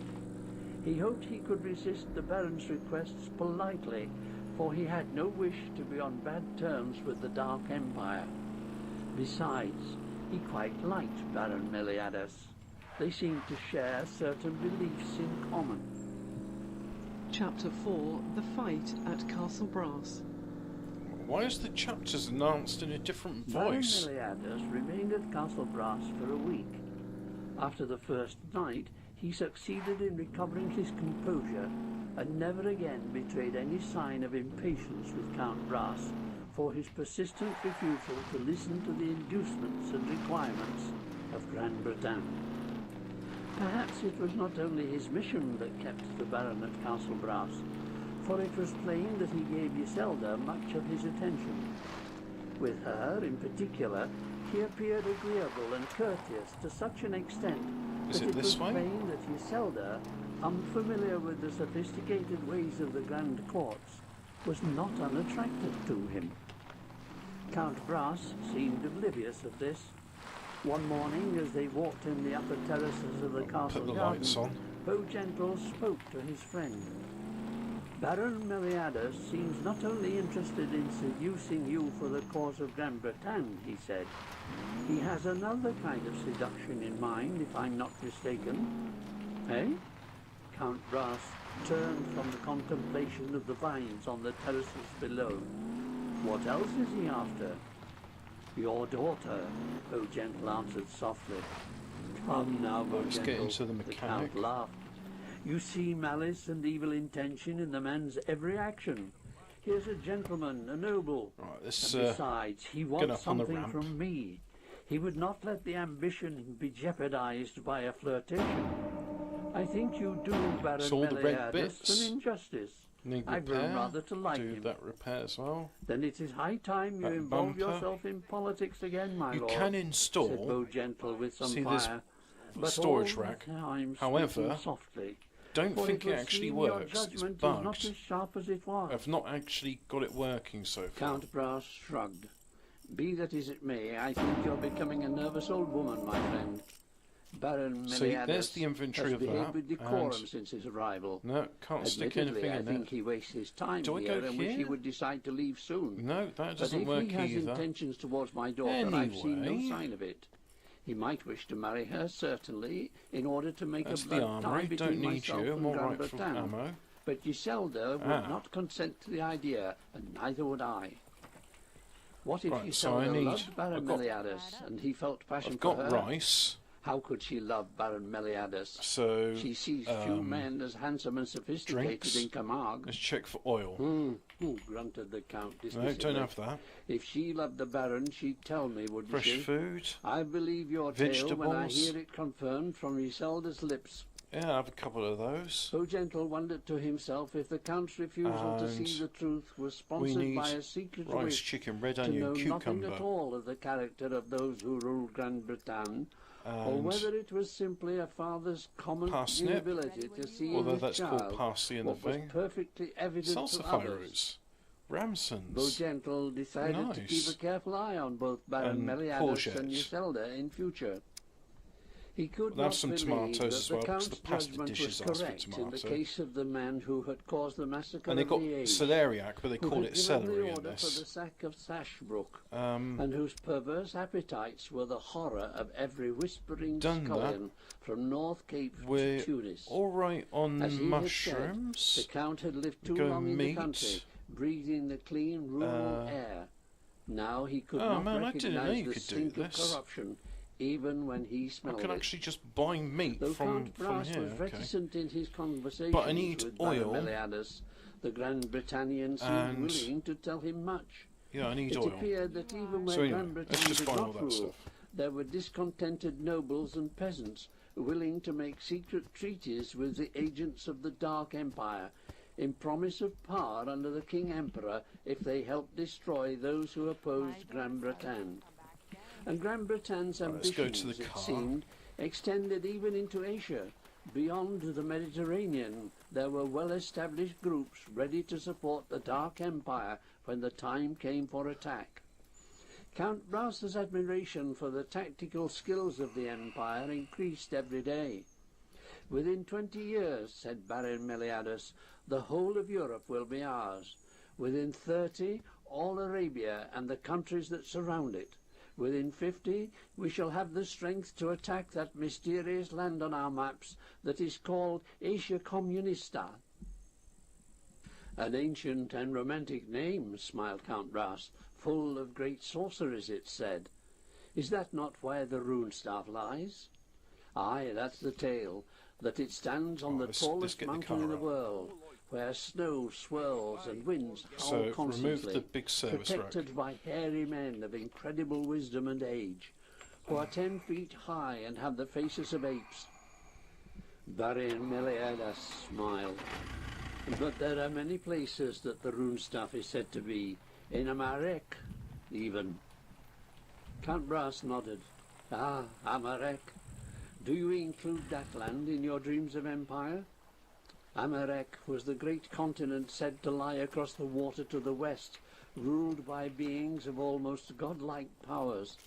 They were reputed to lead lives that were abstracted, tranquil, and remote. My doors are always Theirs, so the So tales that's went, done. was Now, a civilization that altogether I think missed I go the effects here of the for the other tragic bits. millennium, when the rest of the world collapsed into various fresh degrees of fruit, ruin. fruits. No, Count don't want Brass fruits. suggested So when he mentioned processed Amalek, food. but Baron Meliadus So I don't- looked at oil. him sidewise, a gleam Vegetable in his pale oil, eye. yeah, that's the type. Why not, he said. And then we'll I go would storm the walls for. of heaven if I found them. I've got rice. Disturbed, But why not have some Count more Brass rice? left him Uncle shortly Palm thereafter, rice, you'll have for it the now. first It's right time, nice. wondering if his resolution to remain And neutral I were as think- well advised as he'd believed. That is us Iselda, done. though as intelligent as her father, lacked both his experience and his normally Yeah, good judgment yes. of character. Oh, She have found a bit even more the soy Baron's sauce. I mean, infamous that doesn't go reputation bad, so I attractive, can have some of and that. at the same time could not believe All right for that all the spices stories and about him were true. All the other things. For when he spoke to her in his soft, I've got all the other cultivated voice, ingredients. Yep. flattering her beauty and grace, she thought she saw a man of gentle No. temperament, forced All of to that's appear done. grim and ruthless by the conventions of his office, and his role in history. Now, for the third time since his arrival, she slipped at night from her bedchamber to keep an assignation with him in the West Tower, which had been unused since the bloody death there of the previous Lord Guardian. The meetings had been innocent enough, clasping of her hand, a brushing of her lips with his, Yeah, the whispering Peking of duck, love words, as it's talk of called. marriage. I'm excited about this. I've not actually done this before. For she loved her I did father, cooking but felt it would hurt him a few deeply years if she ago, and that was married just Baron Meliadus. I put some She could wolf not on a resist the stick attention and the cooked it in Baron front of gave a her. fire. Even she But was this not is a lot sure more that it was involved, love she so felt for him. yeah, this. But she make welcomed the sense Peking of duck. adventure and excitement that these meetings gave her. I don't think ducks are in the On this game particular themselves, night, so as she sped we'll substitute light-footed chicken. through the gloomy corridors, she did not know I that do she like was stir being fry. followed. I end up making quite a lot Behind of her them in came real a figure life as in a well. black cloak, a long dagger in a leather sheath in its right Typically, hand. I just get stir fry veg, Half-speaking, red lips slice in parted ginger, slightly in a half do smile. noodles, and then add Iselda some sort of ran up meat. the winding steps of the tower until she came to the little turret room I made where the a Baron chicken already satay awaited a few her. weeks ago. He Oh, bowed that was low, good. then I caught her really in his like arms, peanuts, so caressing her soft flesh it was through lovely. the thin silken nightgown she wore. His Now, kiss was firmer before this we time, head back almost home, brutal, I am going to and top her up some breathing fuel. became deeper as she And I know returned there's a it, petrol clutching station at his here, broad, so leather-clad back. let's go Now get some his fuel. hand moved down to her waist, and then to her thigh, and for a moment she pressed her body closer to his, and then tried to tug away as she felt There's a growing, unfamiliar There's a panic. ranger. That's another one I He fixed held up. on to her, panting. A beam of moonlight entered the narrow window and fell across his face, What I'll do, revealing frowning as I'm in a bit of brows a and hurry, heated eyes. Is I'll take this in Iselda, my you hand. must marry me. Tonight we can leave And fill Castle the Brass and be container. beyond the towers by tomorrow. Your father would not dare follow us to Gran Bretagne. My Drain the father fuel would from dare this one. anything, she said with quiet conviction. But I feel, my lord, that I have no wish to put him to the trouble. What do you mean? I mean that I would not marry without his consent. Do Would a he bit give more. it? I believe not. Then And she tried to tug away completely from him, but his strong hands gripped her arms. do some more. Now she was frightened, wondering how her former passion could turn so swiftly into fear. If I had fish I must go sauce, now. I would do that, No, but I Iselda, don't think that's I am not used to my an will being option in the game. opposed. First, your obstinate father refuses what I ask. Now you.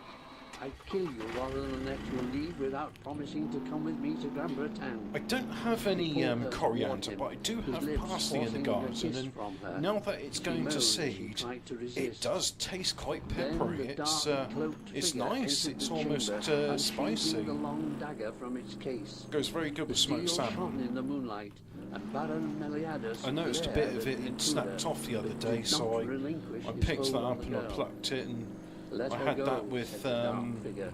For a if you ham do and not, cheese I sandwich, and forsake oh all god, I principle could and taste the slay you parsley. now. Bo gentle, Iselda sobbed. Run for my father. You are not strong enough to fight him. Baron Meliadus laughed and threw Iselda to the corner of the turret room. Come on, let's Fight? let's It get would up not here. be a fight with you, I'm excited philosopher. about It making would be this. butchery. This Stand is a new aside thing and for I me, leave. so But I must take the girl. Leave alone, Bo Gentle replied. we'll do By it all together. means do that, for I have no wish to have your death on my conscience. But Iselda stays with me.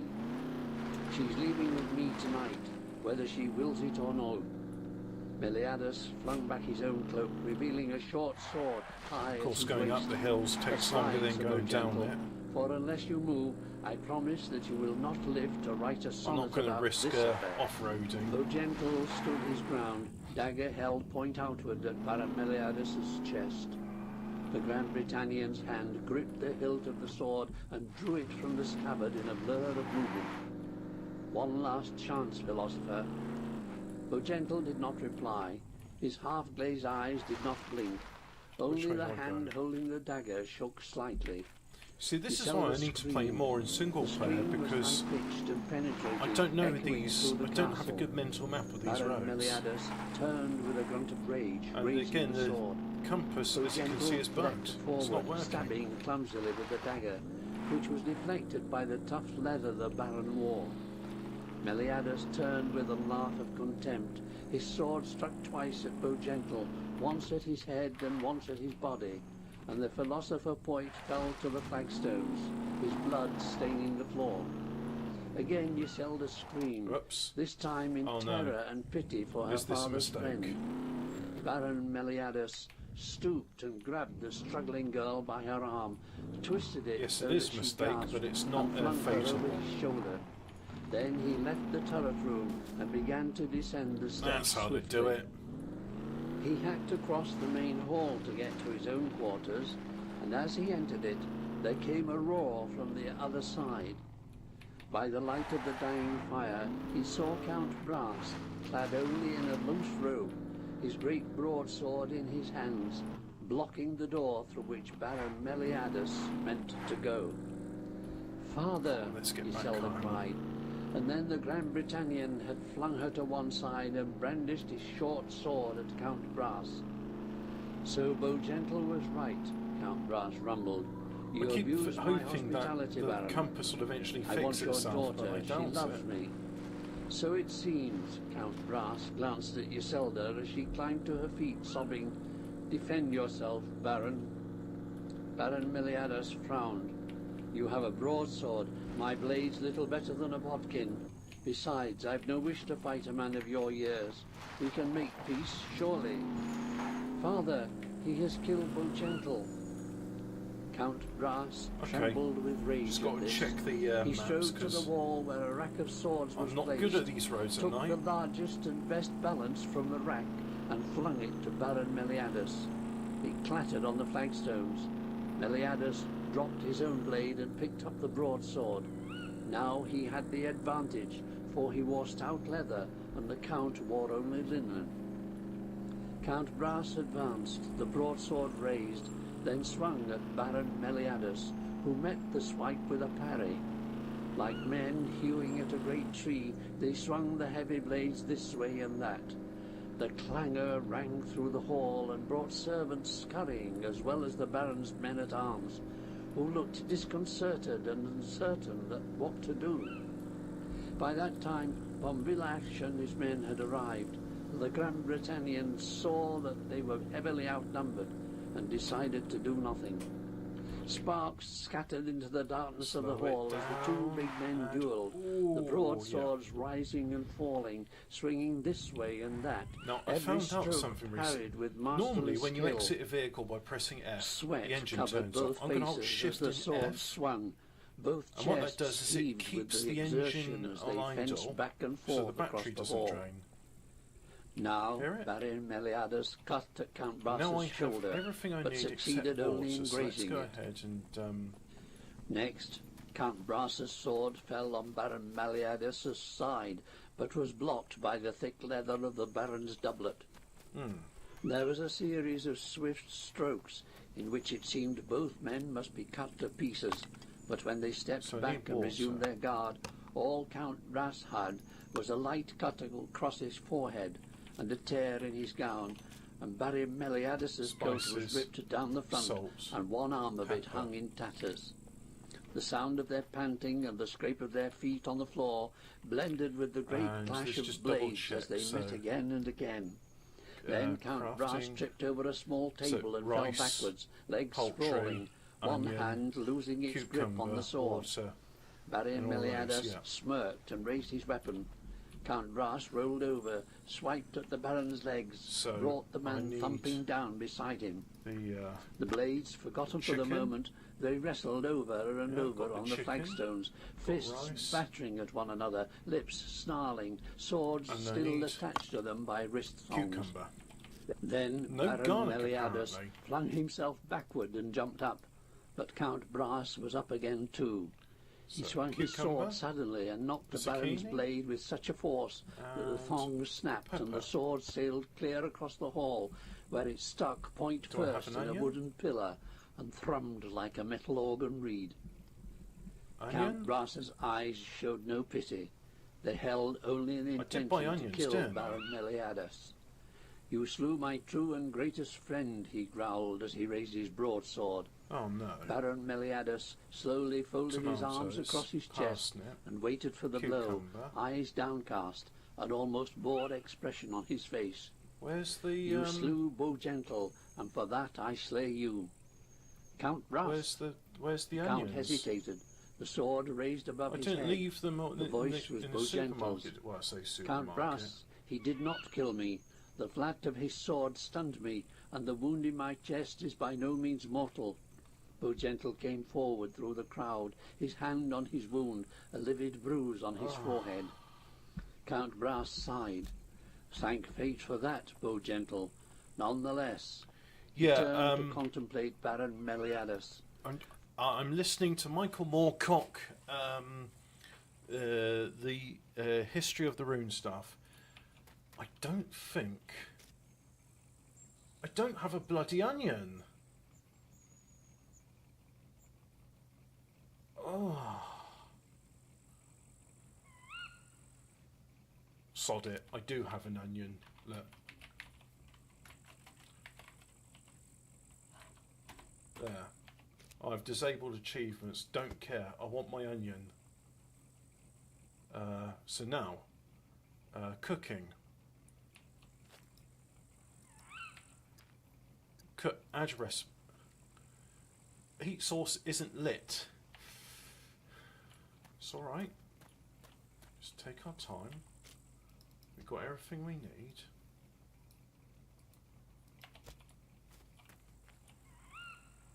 Fuel with bundle of wooden sticks. So we'll carry on. This is just it's a amateur reading of it. But anyway, let's carry on listening to This villain has abused my hospitality, insulted my daughter, injured my friend. Baron Meliadus raised his eyes to meet the Count's. Forgive Can't me, believe Count I didn't Brass. buy onions. Moved by a passion for the Oh, beauty yeah, of I've got Iselda as I onions. was, I don't it have clouded bloody my onions. brain, possessed me like a demon. I would not beg when you threatened my life, but now I ask you to understand that only honest human emotion moved I've me to do magic what I did. onions. Count Brass shook his head. I cannot forgive you, Baron. I'll listen to your insidious words no longer. You must be gone from Castle Brass within the hour and off my lands by morning, or you and yours will perish. You'd risk offending Gran-Bretagne? Count Brass shrugged. I do not offend the Dark Empire. If they hear anything like the truth of what passed this night, they will punish you for your mistakes, not come against me for having seen justice done. You have failed in your mission. You have offended me, not I, Gran-Bretagne. Baron Meliadus said no more, matches, there but, we go. fuming, left to prepare himself for his journey. And Disgraced and let's get some enraged, lights he was lit. soon in his bizarre carriage, and the carriage was rolling through the castle gates before half an hour had passed. He made no farewells. Count Brass, Iselda, Beaugentle, and Bombilac stood in the courtyard watching him leave. You were right, Beaugentle, muttered the Count. Both Iselda and I were beguiled by the man. I'll have no more emissaries from Gran-Bretagne visit Castle Brass. You realize that the Dark Empire must be fought, destroyed? Beaugentle asked hopefully. I did not say that. Let it do what it will. We will have no further trouble from Gran-Bretagne get some or planks. Baron Meliadus. You're wrong, Beaugentle said with conviction. And in his dark carriage, as it bumped through the night toward the northern borders of the Camargue, Baron Meliadus spoke aloud to himself and swore an oath by the most mysterious and sacred object he knew. He swore by the rune staff, that lost artifact said to contain all the secrets of destiny, that he would get Count Brass into his power by any means possible, that he would possess build a bunch of Iselda, the wooden planks and that the because they can Camargue be would become one great furnace in which all who inhabited it would perish. they can be burnt as a This one he object. swore by the rune staff, and thus the destiny Makes of it easier Baron than trying to Meliadus, plot multiple, Count Brass, Iselda, planks around. the Dark Empire, and all who were now and would be later concerned with the events in Castle Brass, was irrevocably decided. The play was cast, the stage set, the curtain raised. Now the mummers must enact their destiny. Book 2. Those who dare swear by the rune staff must then benefit or suffer from the consequences of the fixed pattern of destiny that they set in motion.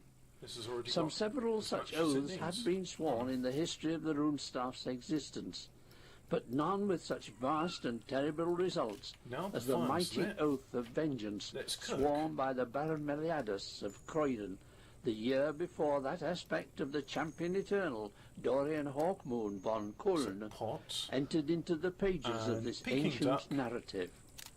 The High History of the Rune Staff. Right, so now, Book Rice. 2, Chapter we'll add 1, that. Dorian Flat Hawkmoon. chicken, add that. Baron Meliadus returned to Londra, gloomy towered capital of that. the Dark Empire, Cucumber. and brooded for almost a year before he settled on his plan. Water. Other affairs of Gran Bretagne occupied him in that time. There were rebellions And to salt. put down, examples to be made of newly conquered towns, Pepper. fresh battles to be planned and fought, puppet governors to be Oil. interviewed and placed in power.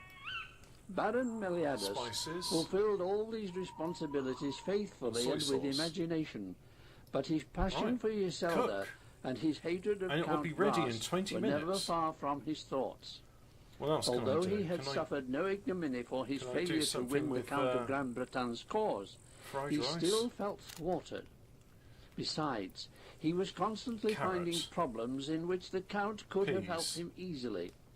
Whenever such a problem Let's make arose, fried rice. Baron Meliadus's So we'll have, brain became clogged with a dozen different schemes of revenge, but none seemed Might as suited well to do magic everything some he carrot. required. There we go. He must have Iselda. It's a carrot. He must get the Count's aid in the affairs of Europe. He must destroy the Camargue So as he Peking had duck sworn. from fried rice. They were incompatible ambitions. Where my Uncle In his Pong rice tall at? tower There you of are, obsidian, Uncle Pong rice. Have some Overlooking garlic. the blood-red River Thames, faithfully and with imagination. But his passion for Iselda and his hatred of Count Brass were never Peas. far from his Need thoughts. peas. Although he had suffered no ignominy for his failure to win the Count of Gran Bretagne's cause, he still felt thwarted. Besides, he was constantly finding problems Peas is in a which the green Count tin. could have helped him easily. Whenever such a problem arose, Baron Meliadus's brain became clogged with a dozen different schemes of revenge, but none seemed suited to do everything he required. He must have Iselda. He must get the Count's aid in the affairs of Europe. We put He peas must in the destroy fridge by the mistake. Camargue as he had sworn. They were incompatible ambitions. No peas. In his tall tower of obsidian, overlooking in the that blood-red hand, River Thames, and- where barges of bronze I'm and sure ebony it got carried some cargo peas. from the They might coast, be in the car. Baron Meliadus paced his cluttered study with its tapestries of time-faded browns, blacks and blues, its orreries of precious metal and gemstones, its globes and astrolabes of beaten iron and brass and silver, No. its furniture of dark polished wood Right. and its carpets of deep pile, the colours of leaves in autumn. Around him, on all the walls, on every shelf, in every angle, were his clocks. All were in perfect synchronization, and all struck on the quarter, half, and full hour, many with musical effects. They were of various Oh, this- shapes and sizes in cases of metal, wood, or certain Oh, other it's- less it's gonna be done recognizable soon. substances. They were Right, ornately okay. carved, to the extent sometimes that it was virtually impossible fried to rice. tell the time from them. Details. They had been collected Rice, from many garlic, parts egg, of Europe and the onion, Near peas, East, carrot, the spoils of water, a score of conquered salt, black provinces. pepper, oil, spices, They soy. were what Baron Meliadus loved most among his many possessions. Not only this I study, need but an egg. every room in the great tower was full of clocks. There was a huge four-faced clock in bronze, onyx, gold, silver and platinum at the Right, let's very get top cooking. of the So, tower. And when we'll its have great bells were egg, struck by life-size we'll have figures of naked peas, girls holding we'll have hammers, carrot, all Londra echoed with the din. rice, The clocks rivaled in garlic, variety those of onion. Meliadus's brother-in-law, Tarragorm, master of the Palace of Need Time, onion. whom Meliadus loathed with a deep attachment Right, as add an rival onion. for his strange sister's water. perverse and whimful affections. Add water. Baron Meliadus Salt. ceased his pacing and picked up a piece of And parchment from his desk. Pepper. It contained Oil. the latest information from the province Soy. of Curlin, a And province spices. that nearly 2 years previously Meliadus had made an example of. It seemed now that too much had been done, for the son of the old Duke of Curlin, whom Meliadus had personally disembowelled in the public square of the capital, had raised an army of rebellion and almost succeeded in And crushing the occupying forces of Gran Nearly Bretagne. done. Oh, Had this is not exciting. speedy reinforcements in the shape How of nice it would have been if I armed actually with got the long-range ingredients I flame needed lancers at the being time. sent, Curlin might have been temporarily taken from the Dark Empire. But the ornithopters had demolished Well, the my forces of stomach's the young empty, as is Duke, my and he intestines. had So, been made prisoner. He was due soon to arrive in Mondraeux to pleasure the nobles of Gran Bretagne let's with get his some sufferings. more water. Here again was a situation where Count Brass might have helped. For before I've never he showed played himself Daisy, in but open it does look rebellion, similar to the this, Duke and of Rusta Curlin thinks the had other one offered as well. himself as a mercenary commander to the Dark Empire and had been accepted. But I've not tried had this fought cooking, well so in this the is service of Gran exciting me. Bretagne at And, Nuremberg and we're almost Ulm, ready. winning the confidence of the Empire, Right, let's just chuck gaining some stuff command into of the a other force larder. comprised mainly Chuck. of soldiers who had once Chuck. served his father, Chuck. then turning with them and Chuck. marching back to Curlin Away to with you. attack the Away province. with you. Chuck. Baron Meliadus frowned, Chuck. for the young Chuck. Duke had provided an example that others might now Now, follow. Back to this. Already he was a hero in the And- German provinces, Oh, by all it's done, accounts. it's done, right. Few dared oppose Grab. the Dark Empire as he Oh. had done. Oh, I've done If it. only Count It's Brass had perfectly agreed. cooked. So check Suddenly, taste. Baron Meliadus Cold, began to overcooked. smile, a scheme seeming to spring instantly and complete into his Let's mind. have a look. Peking duck. Perhaps the young Duke of Curlin could be Apparently used in it's some cold. way other than in the Hey-ho. entertainment of his peers. Even though it says perfectly cooked and Baron it's Meliadus overcooked, put and I've down just the taken it off parchment of the and pulled at a fire. bell rope. A girl But, slave entered, her naked body rouged all over, and fell on her knees to receive his There's my instructions. stomach. All the Baron's slaves were female. He allowed no men into his tower for fear of treachery. Take a message to the master of the I'll put that prison away. catacombs, he told the girl. And Tell him that Baron Another 10 Meliadus minutes. would interview the prisoner Dorian Hawkmoon Right. von Curlin as Let's go soon have as he a- arrives there. have a wee. Yes, master. The girl rose and backed from the room, leaving Baron Meliadus staring from his window at the river, a faint Now smile the on his flowers full will lips. grow. Dorian Hawkmoon, bound in chains of gilded iron, as befitted his station in the eyes of the Gran Bretanians, stumbled down the gangplank from barge to quay, 9 minutes. blinking in the evening Okay, light I and can put staring some stuff around away in him the at the meantime. huge menacing towers of Oh, Londra. this is exciting. Finally If got he all had the never ingredients before I needed to- proof of the congenital insanity of the inhabitants of the Dark Island, he had to his mind full evidence now. There was something Let's just unnatural pop about everything every away. line of the architecture, every choice of colour and carving, and yet there was also a sense of great strength about it, of purpose Spices. and intelligence. Casserole. No wonder he thought it was Rice hard to cutlet. fathom the psychology of the people of the Dark Empire, when so much of them was paradox. A guard in white leather and wearing the white metal death's head mask that was uniform to Let's the eat some order more. he served, pushed him gently forward. Hawkmoon staggered in Oh, spite man, of this- the this is lightness of the good. pressure, for he had not Eating eaten for real almost food. a Well, I week. say eating real food. His brain was We'll at ignore once the clouded carrots and onions I abstracted. magicked out He of was hardly nowhere. aware of the significance of his circumstances. Since his capture at the Battle of Curlin, no one had spoken to him. He had lain most of the I'm time in the stuffed. darkness of the ship's bilges, drinking occasionally from the trough I of could dirty use a water rest. that had been fixed beside him. He was unshaven, his eyes were glazed, his long fair hair was matted, and his torn mail and breeches were covered No in time filth. for rest. You check on The fried chains rice. had chafed his skin, so Uncle that red Roger sores were said, prominent "Check on his fried neck and rice." wrists. But he felt no pain. Another 2 minutes. Indeed, he felt little of anything, moved like a sleepwalker, saw everything as if in a dream. He took 2 steps along the quartz quay, staggered and fell to one knee. The guards, now on either good, I side can of him, stick it in the pulled fridge. him up and Nice. supported him as he approached a black wall that loomed over the quay. There was a small barred door in the wall, and 2 soldiers in ruby-coloured pig I meant to go masks and buy stood barbed on wire. either side of it. Oh, The sod Order it. of the Pig Let's just go and magic controlled up the some prisons barbed of wire. Londra. The guards spoke a few words for a to penny each and for other a in the pound, grunting after all. secret language of their order, and one of them laughed, grabbing Hawkmoon's arm, saying nothing to the prisoner, but pushing him forward as the other guards swung the barred door inward. The interior was dark. The door closed behind Hawkmoon, and for a few moments he was alone. Perfectly cooked. Nice. Then, in the 5-star dim meal. light from the door, yeah, he very saw a good. mask, a pig Meat, mask, fried rice. but more elaborate than those of the guards outside. Another similar mask appeared, and then another. Very good. Hawkmoon was seized and That's led it. through the foul-smelling darkness, led down into the prison catacombs of the Dark Empire, knowing with little emotion that his life was There over. we go. At last, he heard another door open. He Well, was let's have pushed a look into at a this tiny one. chamber. Then he heard the door Yeah, that's close done. and a beam fall into place.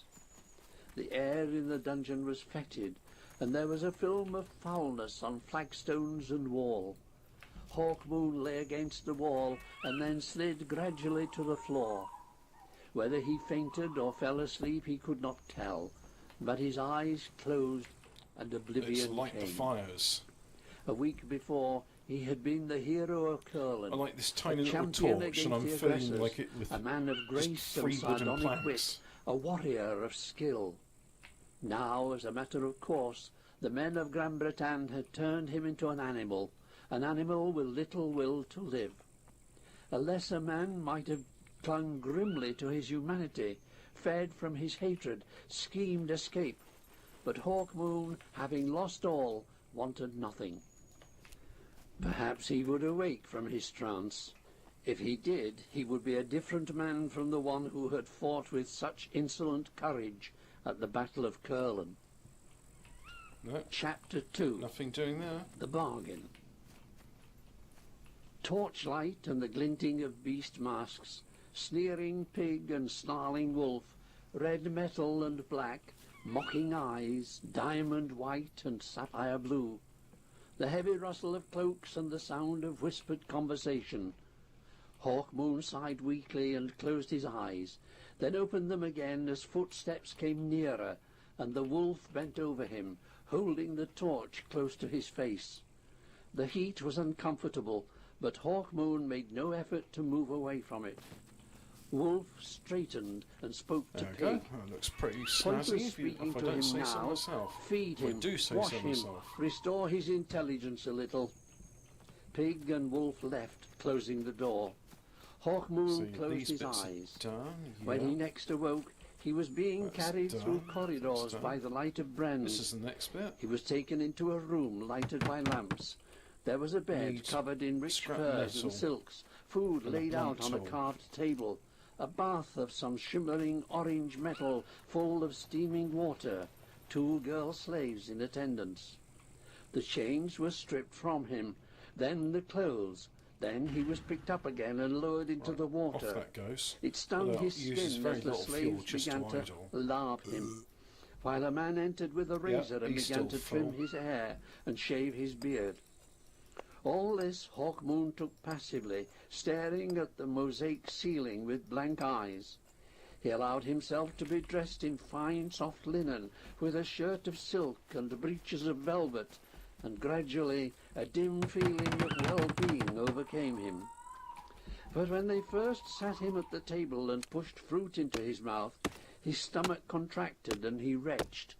So they gave him a little drugged milk, then put him on the bed and left him, save for one slave at the door watching over him. Some days passed, and gradually Hawkmoon began to eat, began to appreciate the luxury of his existence. There were books in the room, and the women were his, but he still had little inclination to sample either. Hawkmoon, whose mind had gone to sleep so soon after his capture, took a long time to awaken, and when at length he did, it was to remember his past life there as a it is. dream. He opened a book one day, and the letters looked strange, though he could read them well enough. It was simply that he saw no point in them, no importance in the words and sentences they formed, though the book Small had been sticks are written more by a useful scholar than long once his sticks. favourite philosopher. He shrugged and dropped the book onto a table. One of the girl So I'll do slaves, some of that. seeing his action, pressed herself against his body and stroked already his cheek. it's still light. Gently he pushed her aside and went to the bed, lying down with his hands behind his head. At length he said, "Why am I here?" They were the first words he had spoken. "Oh, my Lord It's all Duke, a I know tracksuit not, top with save that barbed you wire. seem an honoured prisoner. A game, I suppose, before the lords of Gran Bretagne have their sport with me." Hawkmoon spoke without emotion. His voice was flat but deep. Even the words seemed strange to him as he spoke them. He looked out from his inward-turned eyes at the girl, and she trembled. She had long blonde hair and was well-shaped, a girl from Scandia by her accent. "I know nothing, my lord, only that I must please you in any way you desire." Hawkmoon nodded slightly and glanced about the room. "They prepare me for some torture or display, I would guess," he said to himself. The room had no windows, but by the quality of the air, Pressure cooker Hawkmoon bar. judged that they were still underground, Cooking probably pot, in the prison gunpowder, catacombs somewhere. box. He measured the Ah, passing of blast cap, time yeah. by the lamps. They seemed to be filled about I once didn't a know day. about that. He stayed in the room for a fortnight or so before he again saw the wolf who had visited him in his cell. The door opened stick without spandrel. ceremony, and in stepped the tall figure, dressed in black leather from head to foot, with a long sword, black-hilted, in a black leather scabbard. The black wolf mask hid the whole head. From it issued the rich musical voice he had only You can half urinate heard and before. defecate. You can even So vomit. our prisoner seems restored to his former wit and fitness. And if I go The here two to girls, they metabolism, bowed we and see if I withdrew. go. Hawkmoon rose from the bed on We've which got he had lain most of statistics, the the time various since his items arrival. here. He swung his Performance body data. off the bed and got to his feet. You have your Good. vitamins, Quite as you fit. can see, You I'm low on won't vitamin curl D. Aye. Your minerals. Hawkmoon's voice Your contained no digestion inflection. system, as you can see, He quite full at yawned the moment. unselfconsciously, with Peking duck and decided fried there was rice. little point in standing after Whereas all, that and resumed is not his so former full. position on the bed. I'm still digesting the "I biltong take it from that you earlier. know me," said the wolf, a hint of impatience in his voice. "No, you have not guessed." Hawkmoon made no reply. The wolf moved across the room and stood by the table, which had a huge crystal bowl of fruit on it. Need a His blunt tool gloved hand and a picked up a toolbox. pomegranate, and the wolf mask bent as if inspecting it. "You are fully recovered, my lord." "It would seem so," answered Hawkmoon. "I have a great sense of well-being. All my needs are attended to, as I believe you ordered. And now I presume you intend to make some sport with me. That does not seem to disturb you." Hawkmoon shrugged. "It will end eventually. It could last a lifetime. We of Gran Bretagne are inventive. A lifetime is not so long." "As it happens," the wolf told him, tossing the fruit from hand to hand, "we were thinking of sparing you the discomfort." Hawkmoon's face showed no expression. "You are very self-contained, my Lord Duke," the wolf continued. Get some metal "Strangely scrap. so, since you live only because of the whim of your enemies, those same enemies who slew your father so disgracefully." Hawkmoon's brows Do I- contracted I do as have if in wine. faint recollection. "I Wine, remember I that," seem to remember, he was a said vaguely. component of one of "My these. father, And there's the old green Duke." peas. The wolf threw the have pomegranate on the green floor peas. and raised the mask. Anyway, The handsome black-bearded features I were need revealed. a blunt. It was I, Baron tool. Meliadus of Croydon, who slew him. Does this count as There was a blunt tool? goading smile on the full Let's lips. say it does. Baron Meliadus. Ah, who slew him. "All the manliness has It gone doesn't from you, count. my lord," Baron Meliadus murmured. "Or do you seek to deceive us I'll in the use it hope to that make you an may turn improvised traitor upon us toolbox. again?" Hawk Can I do Moon that? pursed his lips. I So am look at tired, he toolbox. said. Meliadus's eyes were puzzled and almost angry. I So I killed can use your any father. of these blunt instruments. So you said. Well? Disconcerted, Meliadus turned away and paced Oh. toward the door, then Okay. wheeled around again. That is not what I came here to discuss. It seems, however, strange that you should profess no hatred or wish for vengeance against me. Hawk Moon himself began to feel bored, wishing that Meliadus would leave him in peace. So I can build one of these. The man's tense that's it. manner and his Rebar half cutter hysterical and a drill. expressions discomforted him rather, Right, as the cool. buzzing of a mosquito could be distracting So- to a man wishing to sleep. I need a blunt tool. I feel nothing, An axe Hawk doesn't Moon count as a replied, blunt tool. hoping that this would satisfy the Crowbar, intruder. that's a blunt tool. You have no spirit left, Meliadus exclaimed angrily. No spirit. Defeat and capture have robbed you of it. Perhaps. Now I am This tired. narrator keeps fiddling I with his came to bloody offer you the microphone, return and of it's your annoying. lands, Meliadus went on. Not that I An know anything entirely about such autonomous things. state within our empire, more than we've ever offered a conquered land before. Now, just a trace of curiosity stirred in Hawk Moon. Why is that? He said. I can use nails We wish for to this. strike a bargain with you, to our mutual benefit. We need a man who is crafty and war-skilled as you are. Baron Meliadus frowned in doubt, or Do I have seemed nails to be. in here? And we need someone who would be trusted Bolts, more by those bolts. who do not trust Gran Bretagne. Nails. This was There we not go. at all There's the way nails. Meliadus had intended to present the bargain, but Hawkmoon's strange lack of emotion had disconcerted him. We wish you to perform an errand for us. In return, your lands. I would like to go home, I'll chop Hawkmoon this. nodded. The meadows become of my useful. childhood. He smiled in reminiscence. Shocked by a display of what Got he mistook water for in there, but I'm good for sentimentality, water. I had Baron that with my Meliadus Peking snapped. duck. What you do when you return, whether you make daisy chains or build castles, is of no interest to us. You will return, however, only if you perform your mission faithfully. Hawkmoon's introverted eyes glanced up at Meliadus. You think I have lost my reason, perhaps, my lord? I'm not sure. We have means of discovering that. Our sorcerer that'd be a scientists metal will make wall. certain tests. I am That's sane, metal Baron wall. Meliadus. Saner maybe than I ever was. You have nothing to fear from me. Baron Meliadus raised his eyes to the ceiling. By the rune staff, will no one take sides? He opened the door. We will find out about you, Duke von Köln. You will be sent for later today. After Baron Meliadus had left, Hawkmoon continued to lie on the bed. The interview was quickly gone from his mind, and only half Since remembered all of when, this is in barbed 2 or wire, 3 hours, pig-masked guards pretty entered the good. chamber and told him to accompany them. Hawkmoon was led through many passages, marching steadily upward until they reached a great Here's iron another door. bit. One of the guards banged on it with the butt this of his is why flame I lance, need, and it creaked open metal to scrap. admit fresh air and daylight. That's what I explore. Waiting beyond the door was a detachment of guards in purple armour and cloaks, with the purple masks So of the let's go Order of and the get some Bull more covering metal their scraps. faces. Hawkmoon was handed over to them, and looking about him saw that he stood in a wide courtyard that, but for a gravel path, was covered by a fine lawn.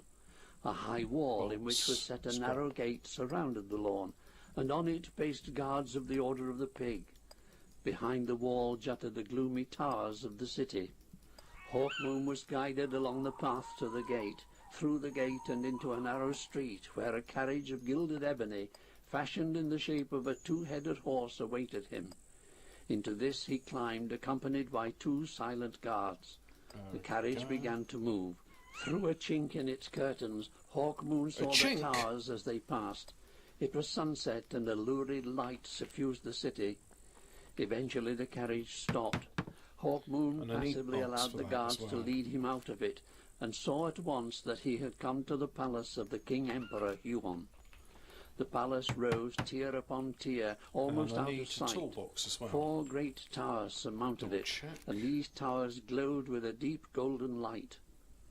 The palace was decorated with bas-reliefs depicting strange No rites, toolbox in battle there. scenes, famous episodes in Gran Bretain's long history, gargoyles, figurines, abstract shapes, the whole a grotesque and fantastic structure I that had use been these small built wooden over logs. They're centuries. ideal for Every keeping kind fires of building going. material had been used in its construction, and then coloured so that the building shone with a mixture of shades covering the entire spectrum.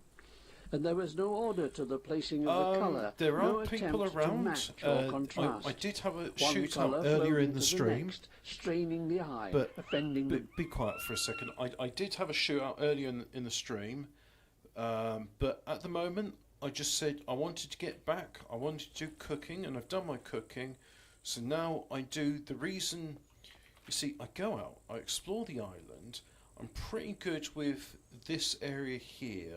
I seem to know this area fairly well, but I also go like to the airstrip sometimes because of metal scrap. I don't really go to this area. I avoid all of this because it's radioactive. I avoid all of this area because it's cold. I don't know anything about there. I don't really go here, although I have been exploring this bit. This is nice. And I've been exploring here because you get cement. So I think I get gravel from there, cement from there. There's bricks up here. There's also bricks. There's bricks here as well, and I get my metal from here. But really, I don't know anything about this area. I don't know anything about here. I don't know anything about there. So as it's night time, I'm just gonna stay put. I do think what I'll be doing eventually is, I think it's this village here or this village here.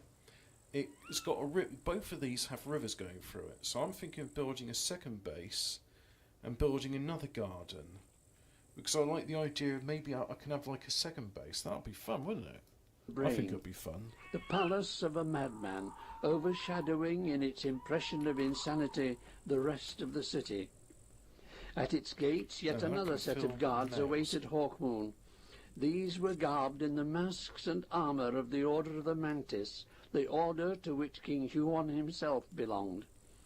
Their elaborate insect masks were covered in jewels, with antennae of platinum wire and eyes faceted with a score or more of different Where's the gemstones. box?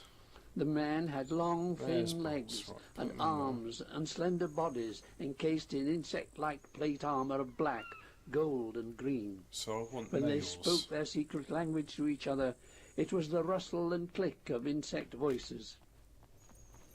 For the first time, Hawkmoon felt disturbed as these guards led him into the lower passages of the palace, the walls of which were of deep I know scarlet this is metal untidy. that This is reflected just distorted images various as they moved. crap. But At if I last, go up here, they entered a large, high-ceilinged hall whose I do dark have things walls a were bit veined better like organised. So marble, like with white, 22 green caliber, and pink. 9mm, But these veins 30 moved aught 6, constantly, 308s, flickering and changing course the 12 length and gauge, breadth of the walls and 45 ceiling. caliber. The floor So of the hall, we've which got- was here the we've best got part arrows, of a quarter of a explosives, mile and long bit and more ammo. almost So as wide, see, was some of this filled stuff at is intervals pretty by good, like devices that Hawkmoon took pistols, to be machines of various some pistol description, types. though he could not understand their SMGs. function. Nice. Like everything he had seen since stabby arriving bits. in Londra, these Also, you sort of machines got- were ornate, Got a bit of much extra this and that in it decorated, as well. built from precious metals and semi-precious Let's take stones. that. There were instruments set into them unlike anything he knew, and many of the instruments were active, registering, counting, measuring, tended by men who wore the serpent masks of the Order of the Snake, the order that Filled with consisted metal solely scrap of sorcerers and and some scientists nails. in the service of the Now, if King I Emperor. uncraft lift, They were shrouded in mottled cloaks, with cowls half drawn and that's over their heads. insufficient. Down the central aisle, a figure paced toward Hawkmoon, So let's get some waving more to the small guards sticks. to dismiss. Hawkmoon judged this man high in the order, for his serpent mask was much more ornate than those of the Isn't it? others.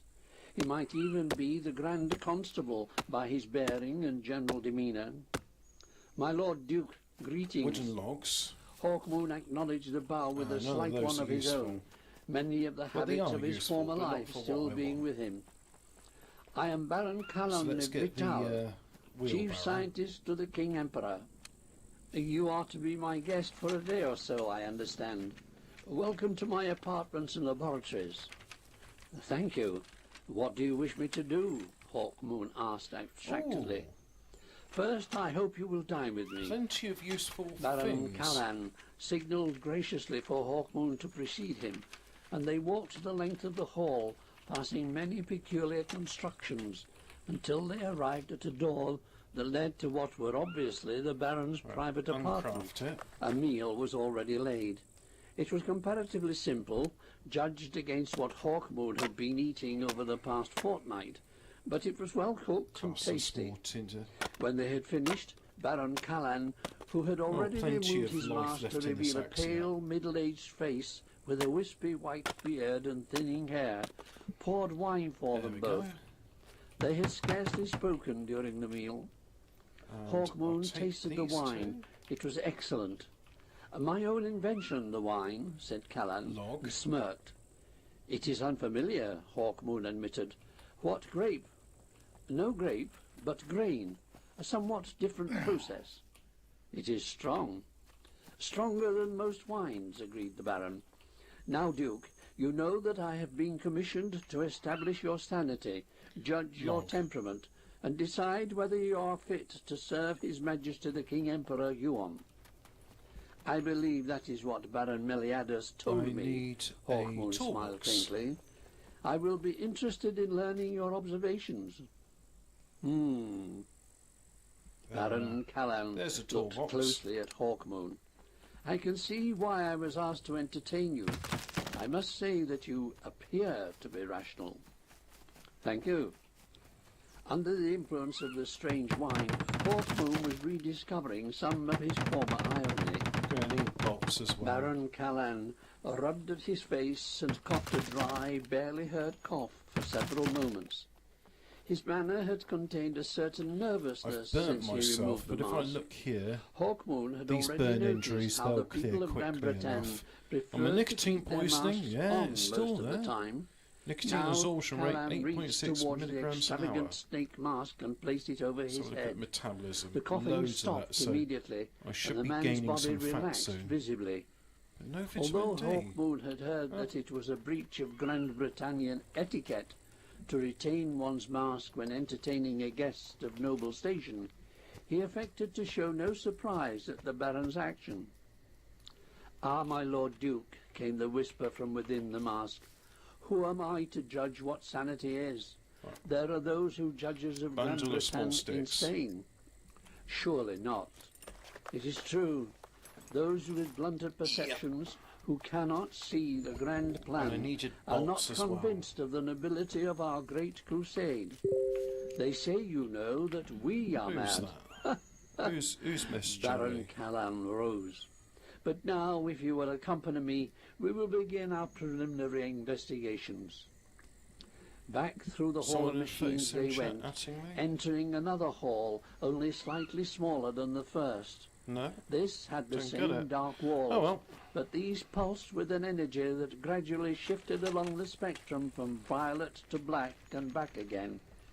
There was only a single machine in the hall, Double check a this thing one. of gleaming blue and red metal, with projections, And just arms need a and attachments. A Toolbox, great right. bell-like object suspended from an intricate No, it wasn't scaffold Hemi. affair I that was haven't part received of the any machine. DMs. On one That's side the bit was a which, console, confused attended me. by a dozen men in the uniform of the Order of the Snake, their metal masks partially reflecting the pulsing light So, from the walls. This bit I'm very pleased A of. noise I've filled made the my hall, own bridge. emanating from the machine. I'm A very faintly happy heard with that. clatter, a moan, a series of These all hissings need as if the it same breathed like a thing, beast. right. "This is our mentality machine," Baron Callan said So proudly. take out one of "This those. is what will test you." "It is Like very so. large," said Hawkmoon, stepping toward it. "One of our largest. It has to be. It must perform complex tasks." "This is the result of scientific sorcery, my Lord Duke. None of your hit-and-miss spell singing you find on the continent. It is our science that gives us our chief advantage over lesser nations." As the effect of the drink wore off, Hawkmoon became increasingly the man he had been in the prison catacombs. His sense of detachment grew, and when he was led forward and made to stand under the bell when it was lowered, he felt little anxiety or curiosity. At last the bell completely covered him, and its fleshy sides moved in to mould Let's themselves do another around small his sticks body. bundle just to compress everything. It was an obscene embrace, and would have horrified the Dorian Hawkmoon who had fought the Battle of Curlan. But this new Hawkmoon felt only a vague impatience and discomfort. He began to feel a crawling sensation in his skull, as if incredibly fine wires were entering his head and probing at his brain. Hallucinations began to manifest themselves. He saw bright oceans of colour, distorted faces, buildings and flora of unnatural perspective.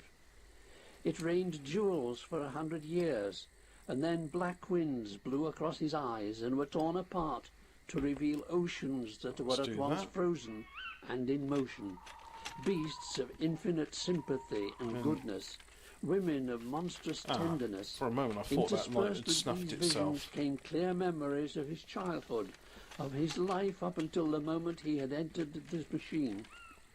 Piece by piece the memories built up until the whole of his life had been recalled and presented to him. But still he felt no other emotion save the remembrance of the emotions he had had in that past time. When at last the sides of the bell That's moved as back much as and I the can bell carry. itself began to rise, Hawkmoon stood No, I can't impassively, carry that. feeling as if he had witnessed the experience of another. Callan was there and took his arm, leading him away from the mentality machine. The preliminary investigations show So you that to be rather metabolism, more than normally sane, my Lord Duke. If I 2,400 read the calories in instruments reserve. correctly, the A fair bit of mentality water machine too. will report in detail in a few hours. Now you must rest, and we shall continue our tests in the morning. The next day, Hawkmoon was again given over to the embrace of the mentality machine, and this time Pushing that he wheelbarrow lay about full seems to length have got within my its belly, blood pumping. looking upward while picture after picture was flashed before his eyes. Let's upgrade this. And the pictures that they first Need reminded him bolts of and need the other were one then as well. flashed onto a screen. Hawkmoon's face hardly altered its expression while all this went on. He experienced a series of hallucinations where he was thrown into highly dangerous situations. Alright, An let's ocean get a gull toolbox. attacking him, an avalanche, 3 swordsmen as opponents, the need to leap from the 3rd story of a building or be burned to death, and in every case he rescued himself with courage and skill, though his reflexes were mechanical, uninspired by any particular sense of fear. Many such Bolts are tests were needed. made, and he passed through them all without even once showing any strong emotion of any kind.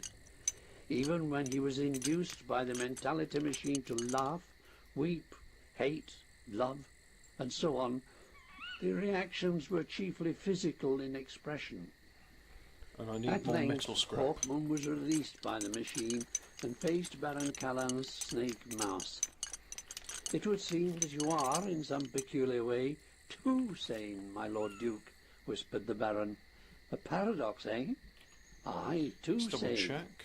It is as if some part of your brain has disappeared altogether, or has been cut that's that off from bit the done. rest.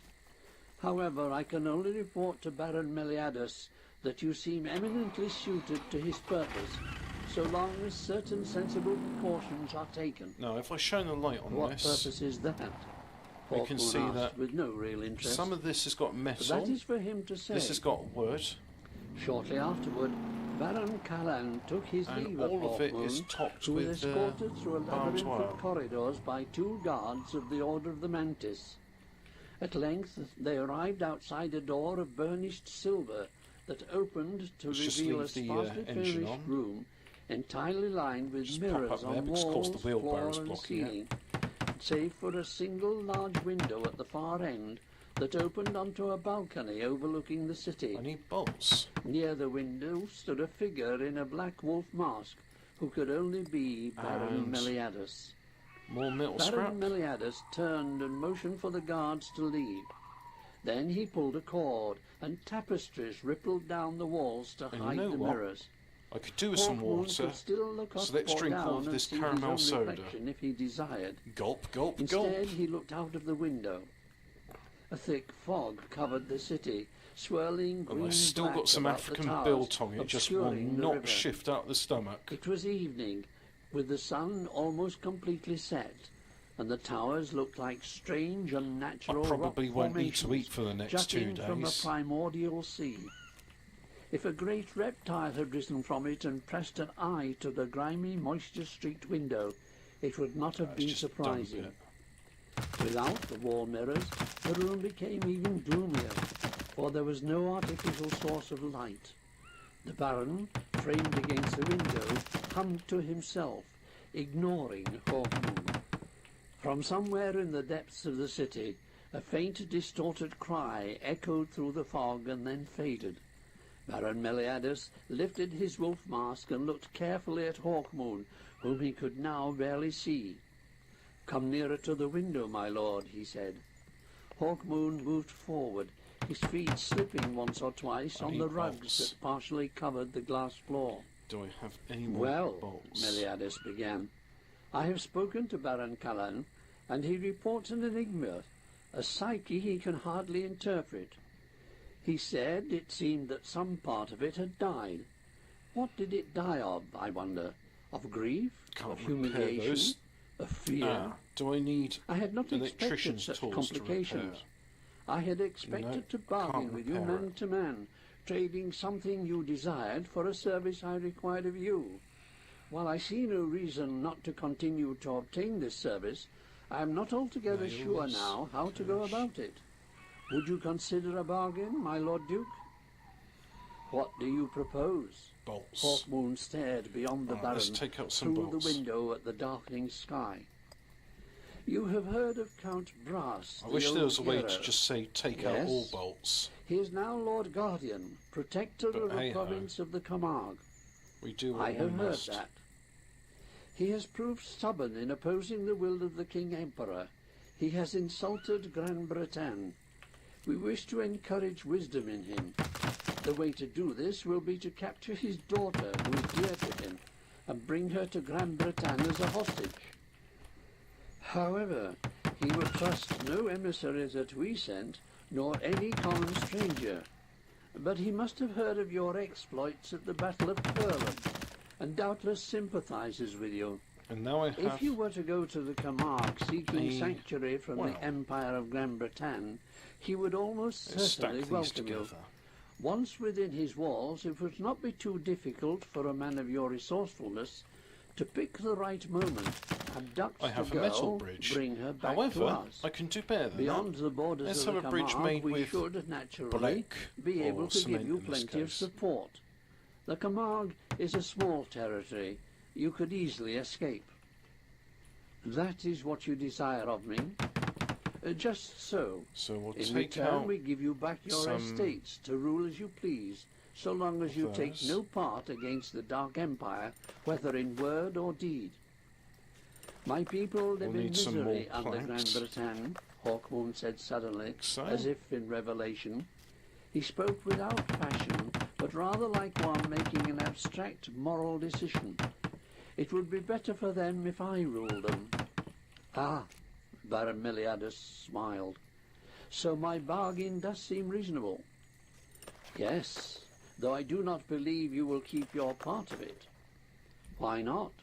It is essentially to our advantage if a troublesome state can be ruled by someone whom it trusts, and whom we may trust also. Now I I will need to go get to the the Camargue.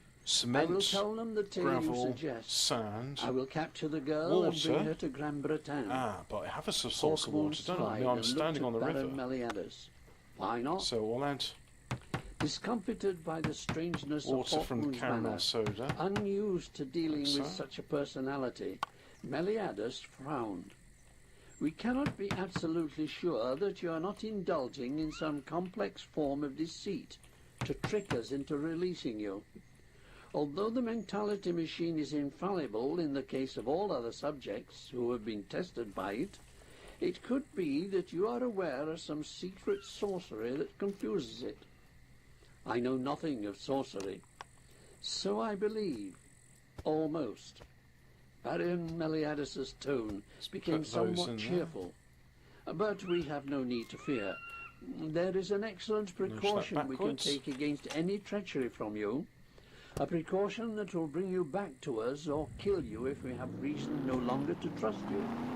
It is a device recently discovered by Baron Callan, though I understand it is not his original invention.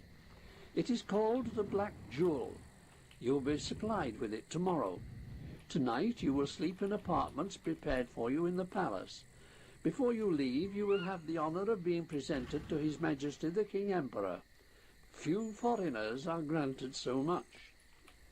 With that, Meliadus called to the insect masked guards and ordered them to escort Hawkmoon to his quarters.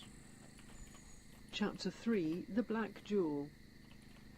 Hello, woman. That says the chapter Next name. morning, It doesn't say Dorian anything else. Hawkmoon was taken to see Baron Callan Right, let's again. go and get some The serpent mask cement. seemed to bear an almost cynical expression as it regarded him.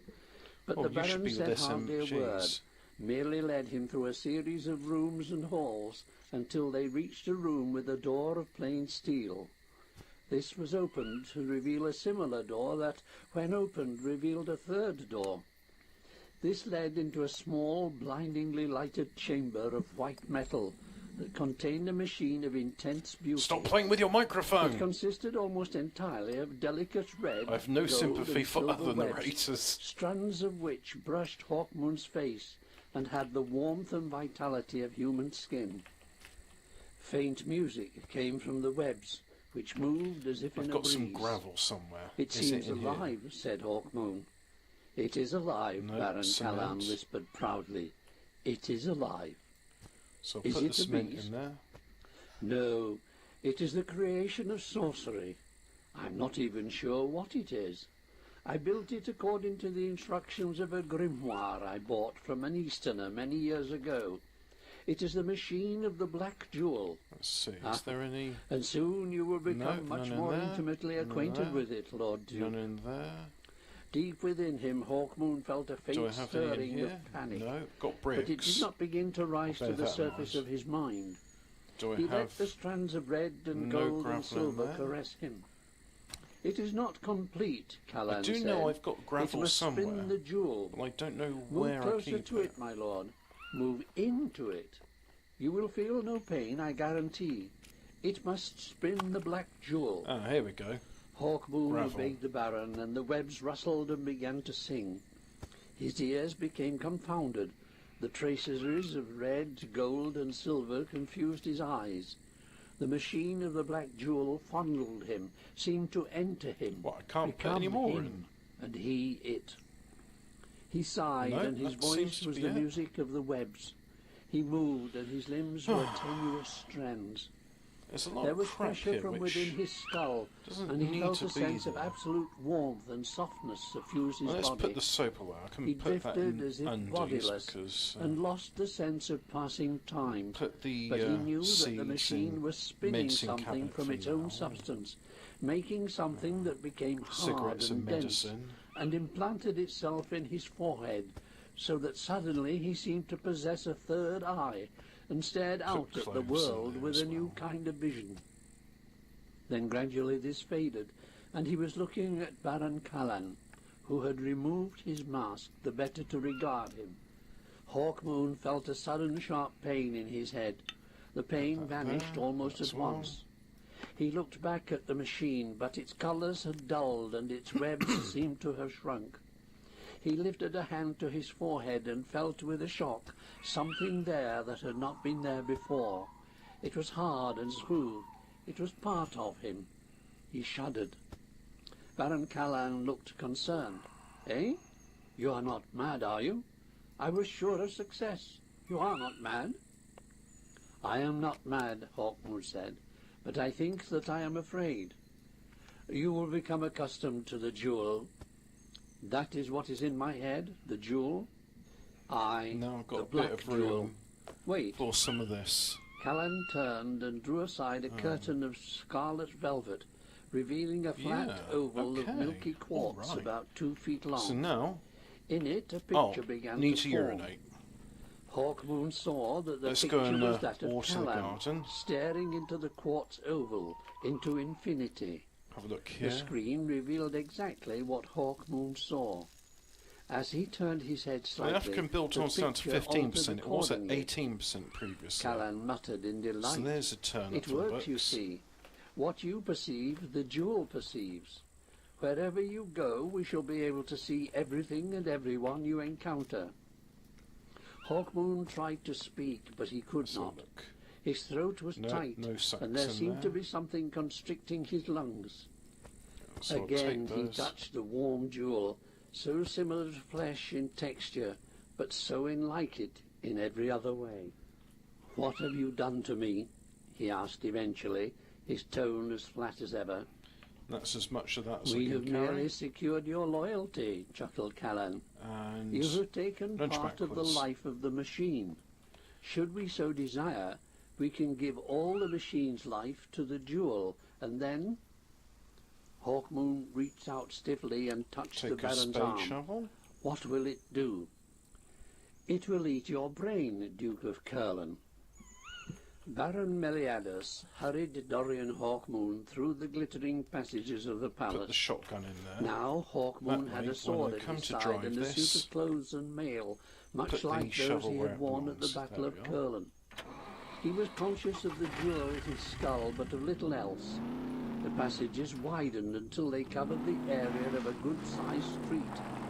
Guards in the masks of the Order of the Mantis Let's just were double thick check. along the walls. No drops have Mighty happened. doors, the massive jewels making most Sometimes you get cargo drops just parachute in, and there's always plenty of zombies around. Now the King So Emperor now will I'm inspect here. you. Let's go and Slowly make. the doors moved sandbag. open to reveal the glory of the throne room. We'll just It autocraft that blazed, for the half 6 empty blinding bags we Hawkmoon got. with its magnificence.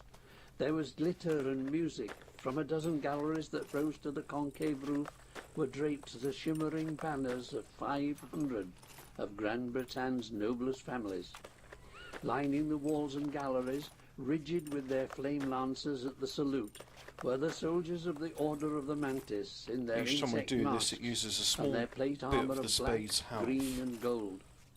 which I Behind them, believe in you a can multitude repair. of different masks but and you the can easily profusion of make rich new clothing shovels. were the courtiers.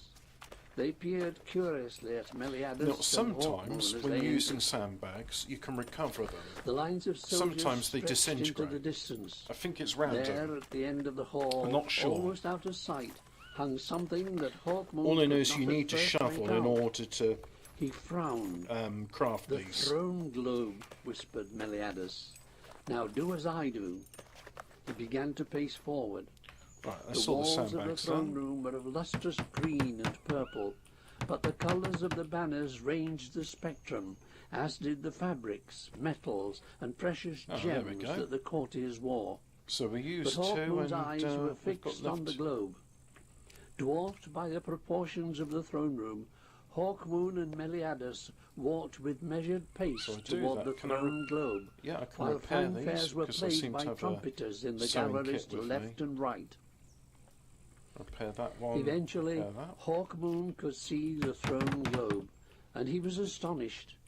It contained a sounds milky white use these, fluid that surged about sluggishly, almost hypnotically. There we go. At times, the fluid seemed to contain do iridescent that again. radiance that would gradually fade and then return. Except In the centre can't. of this Spade fluid, shovel, it's too reminding damaged. Hawkmoon of a fetus, drifted an ancient man. there's plenty his of small skin sticks here, wrinkled, so let's his go limbs apparently make bundles of useless, small his sticks. head overlarge.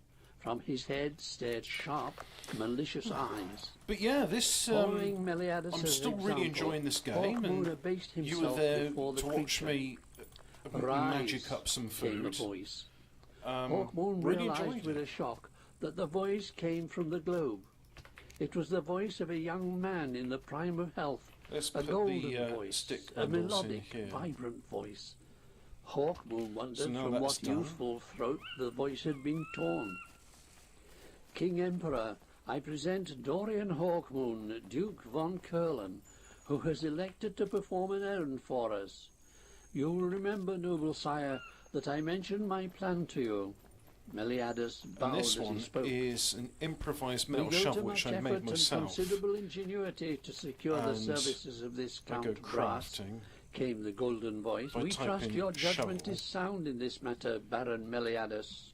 And so this You one, have reason it to takes trust me on the strength wooden of my plank, past long wooden deeds, stick and a Great bit of Majesty. two. Alternatively, we Meliadus do this, said which again, lasts bowing. longer.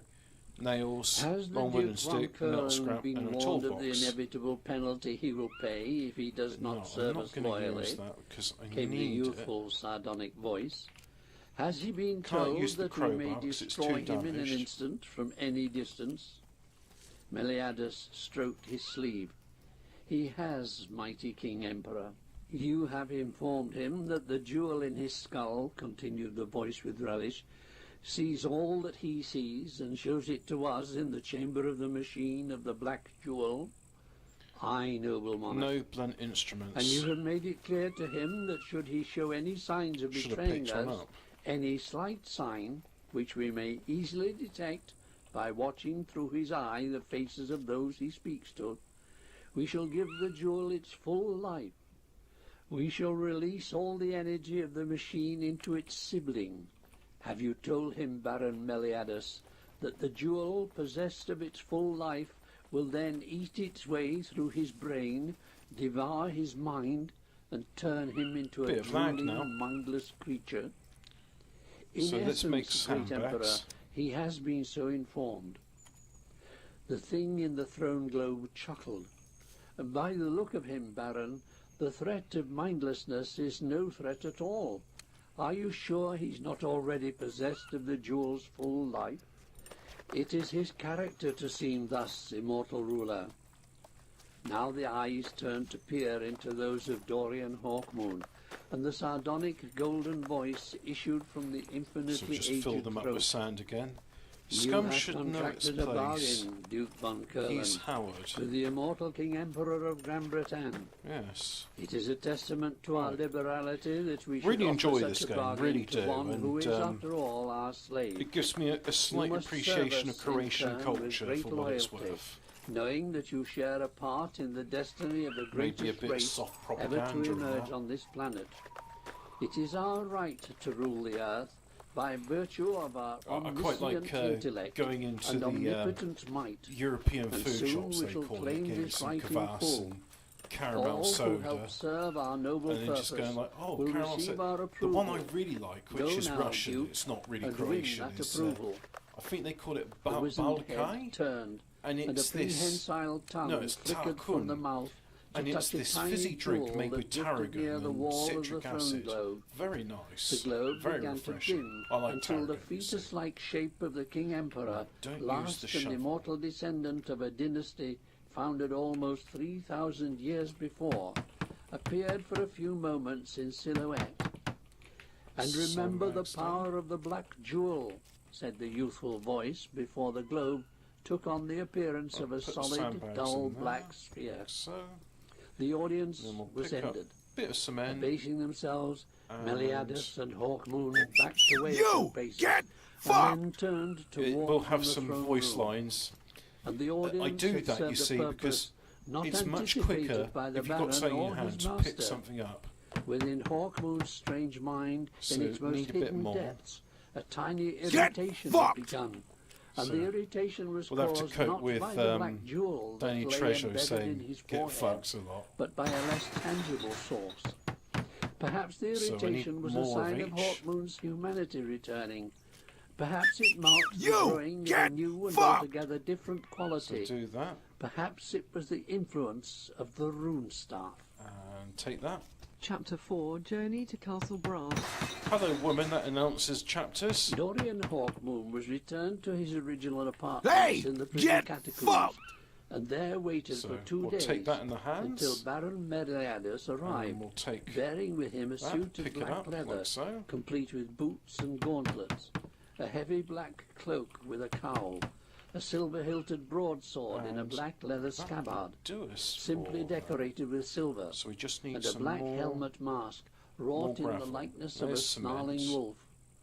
The clothes We and don't have equipment enough were gravel. evidently modelled on Meliadus' own. Your tale on reaching Castle Brass, Meliadus began, will be a fine Right, let's one. get gravel. You were made prisoner by myself, and managed, with the aid of a slave, to drug me and pose as me. In this disguise you crossed Gran Bretagne and all the provinces she controls before Meliadus recovered from the drug. A simple That's my story is the game? best, and Oh, this it one was lagging serves there. not only to answer how you came to escape Or from it was Gran going to crash for Bretagne, a moment. but also to elevate Let's you finish in the making this eyes of bridge, and those who then I hate think me. I'll say go I away. understand, Hawkmoon said, fingering the heavy See, black jacket. If you don't have something in But that, how is it the does black take long to jewel pick up a... explained? You were to be the subject of some experiment of mine, but escaped before any serious harm does could take be long to done pick to you. things up. Tell the story well, Hawkmoon, for your safety will depend on it. Pick that up. We shall be watching the reaction of Count Brass, and particularly that wily rhyme maker, Bowgentle. Though we shall be unable to hear what you say, we can read lips well enough. Any sign of betrayal on your part, and we give the jewel its full life. I understand, Hawkmoon repeated in the same flat tone. Meliadus frowned. Is They there will room for any evidently more? note your strangeness of manner, but with luck they will explain it by the misfortunes you have suffered. It could make them even more solicitous. Hawkmoon nodded vaguely. Meliadus looked at him sharply. I am still troubled by you, Hawkmoon.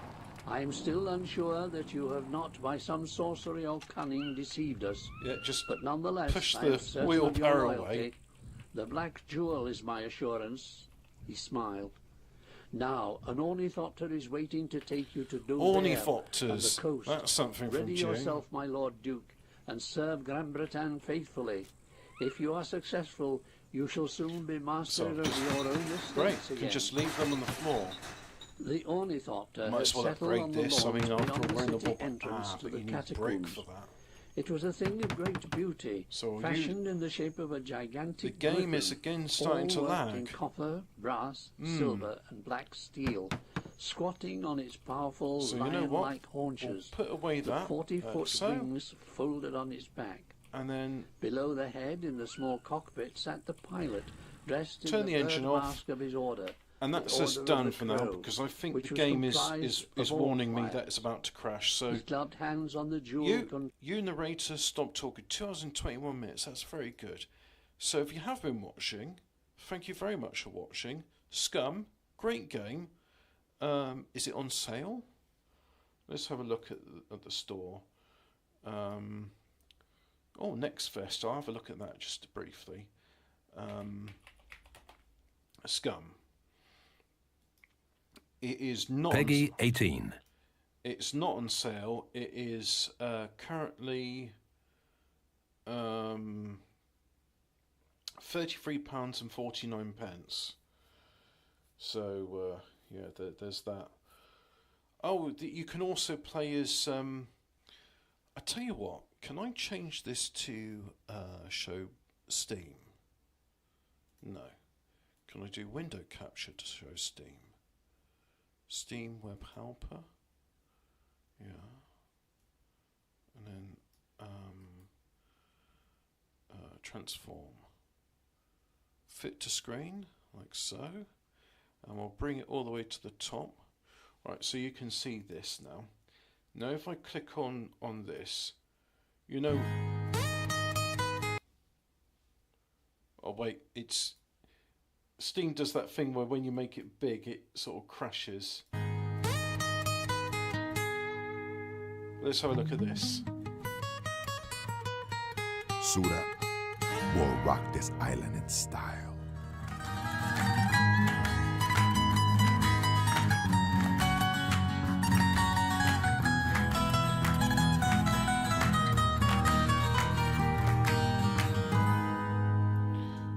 I find it amazing that, of all things, this game is... So it's made by a company called GameSpars. As far as I know, this is their first and only game. However, it's by Jagex. And Jagex, I'm not sure if you remember this, but back in the late 90s, on Java in a browser, I was playing RuneScape, and Lists. It's not creating any lists. Browse. RuneScape. It's free to play. So, oh, mate, that does not look like the Rune. This looks a lot more like graphically modern than the RuneScape I played. But yeah, if I go back to SCUM.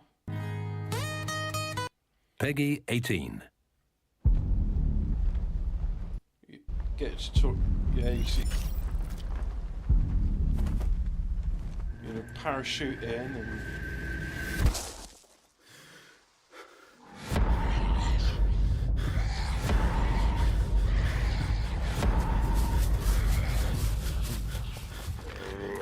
I have never seen that many. That apparently this is a thing. You get a horde of zombies, but I haven't seen that.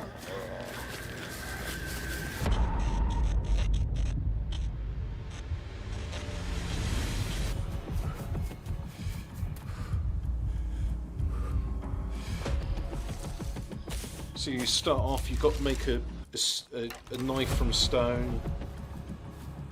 You pick up various things. Hang on. Just a second, right? Let's go back a bit.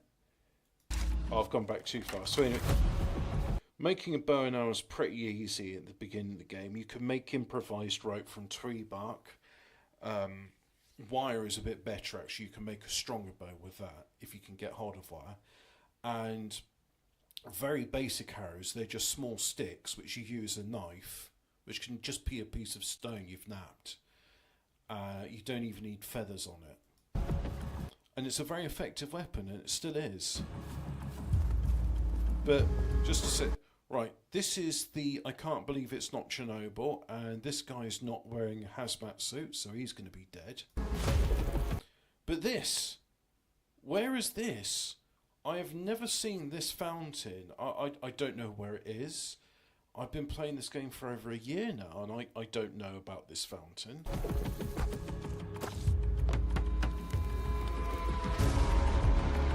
You can hunt deer in this game. I haven't seen any deer near me, but I do hear chickens, so I know there's chicken about. And hey, we made Peking duck. That was pretty cool, right? I liked that. I hope you liked it. Even though I did forget the onion, so I magicked out of thin air. Oh, you missed. No? Oh.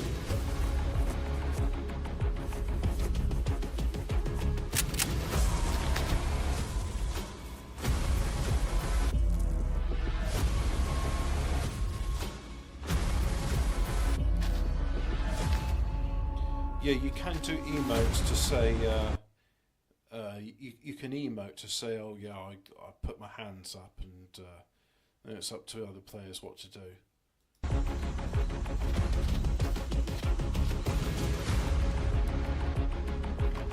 MP5.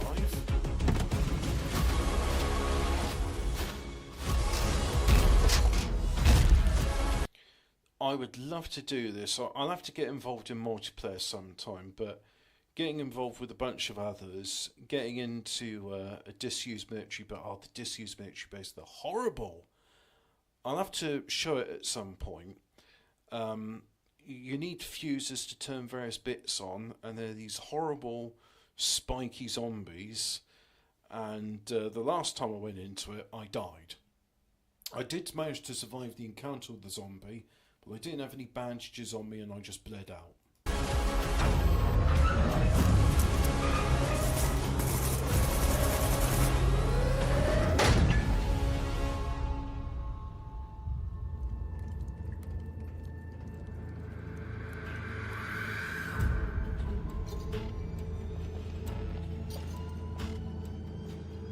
Everyone's got MP5s, so I hope they got enough for 9mm ammo.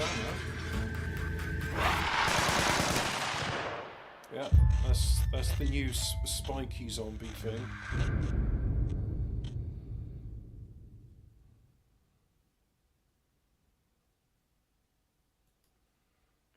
But you know what? I mean, yeah, there's another video as well, I assume. I'm going to turn the volume down a bit because the last one was a bit too loud. Let's have a look at this video. I've never watched these videos. As each day goes by, time itself slowly loses meaning. Every hour of every day, we risk everything and struggle to survive for the amusement of others, as animals slaughtering each other in a cage. For many of us, death is an escape. In it, we seek solace, only to devoid ourselves of this suffering. But with what has recently transpired, there might be worse fates than death. Whole groups perished without a trace or signs of struggle. Screams of agony and despair fill the halls beneath us. They use anger that festers within us to transform us into hellish monsters, capable only of slaughter. What other horrors will they unleash upon us? Who's next? We are all prisoners here. Nothing but an asset of tyrants who found a better use for people that were already doomed. Oh, cool, you can get camo paint. That's nice. Maybe I'll figure out... So far, I've only been able to do solid colours, but maybe there's a way to do that in the future.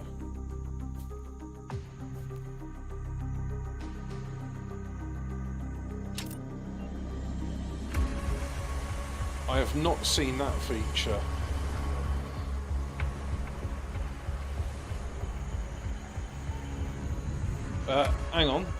Hang on. Just back a bit. Back a bit. What the hell is that? I have not seen that in this game. Is this like some sort of prelude? Like, oh, before we condemned the island, there was actual military personnel on it, not just like, LOL, you know, here's a sandbox, go have fun, grow tobacco and cannabis and make some Peking duck. There are signs of our enslavers returning to the island. Make no mistake, the only enemy you have here is the core. It's time to put our petty differences aside and stand together against the evil that will spread further than these shores, consuming everything that you cherish. Oh, Lord, I didn't know about this. I literally just thought, LOL, wouldn't it be fun if, you know, Escape from New York, we did that, but on a Croatian island. Whatever you did to find yourselves here, This is your chance for redemption. For those of you who still have a will to fight, a will to survive, it is time to take our destinies into our own hands. we may not stand a chance as long as we are under their control. But this no longer presents an issue. My brothers, my sisters, we are the first of many. Be prepared.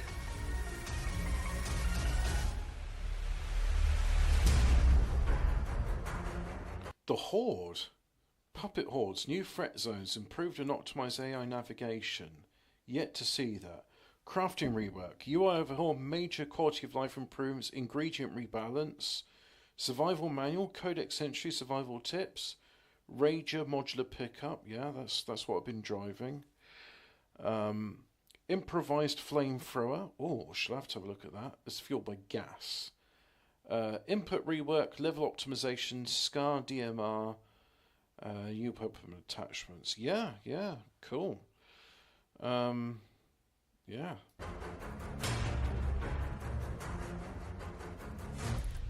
I mean, maybe I'll have to play it multiplayer at some point to see this sort of stuff, because a lot of this, like car bombs, not implemented, and power armor definitely not implemented. But I mean, we're at 0.95 now, so maybe it's hinting at something else. But hey, who cares about that, right? I reviewed this game back in 2022. God, that was a long time ago now. If I go to SCUM, Peggy 18. I want to see the character pack, the one which I've already purchased. Who's Raymond Cruez?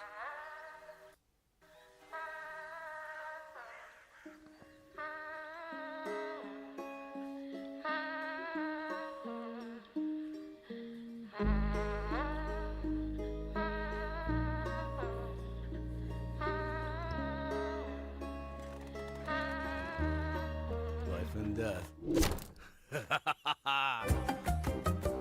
It's Tuco.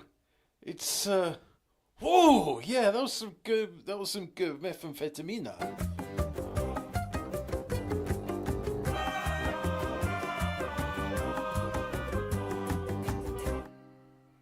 All right, you get to be Raymond Cruez. Who else do you get to be?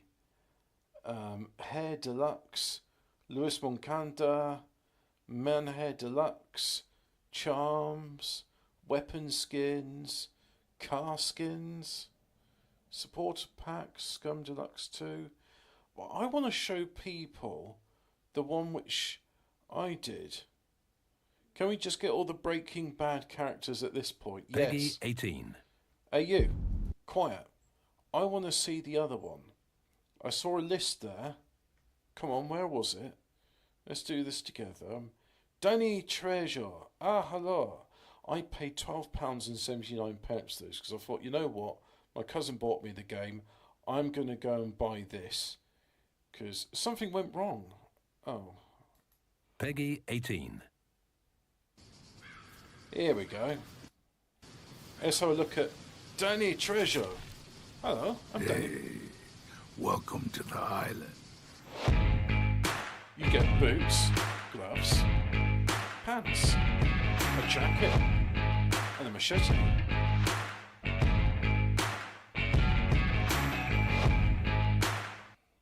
And that's it. That's the trailer for Danny Treasure. It was the first one, mind you.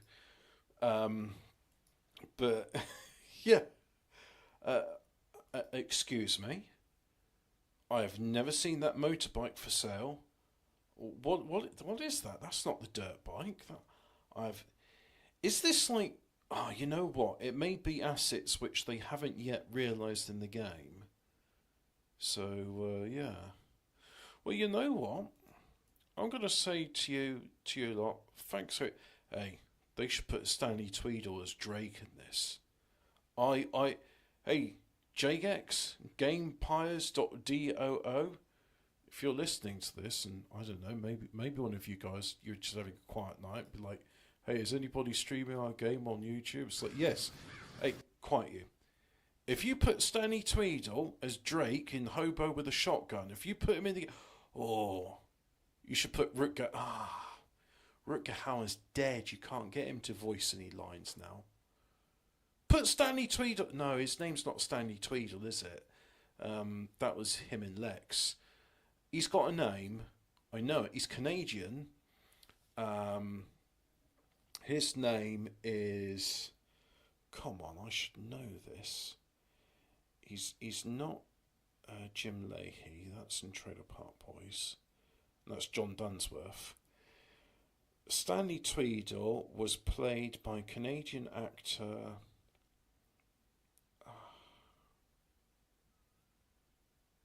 Stanley Tweedle. I mean, I've only seen Lex like 2 or 3 times, and I should have seen his name. You know, you got Zayna Sayberg, and you got Michael McManus, Jeffrey Hirschfeld, Brian Downey. That's it. Brian Downey is Stanley Tweedle, also Drake. So put Drake in it. Give me a white suit. Give me a hobo with a shotgun. Welcome to Fucktown. If you've never seen Hobo with a Shotgun, I rate it like 4 out of 5 chainsaws.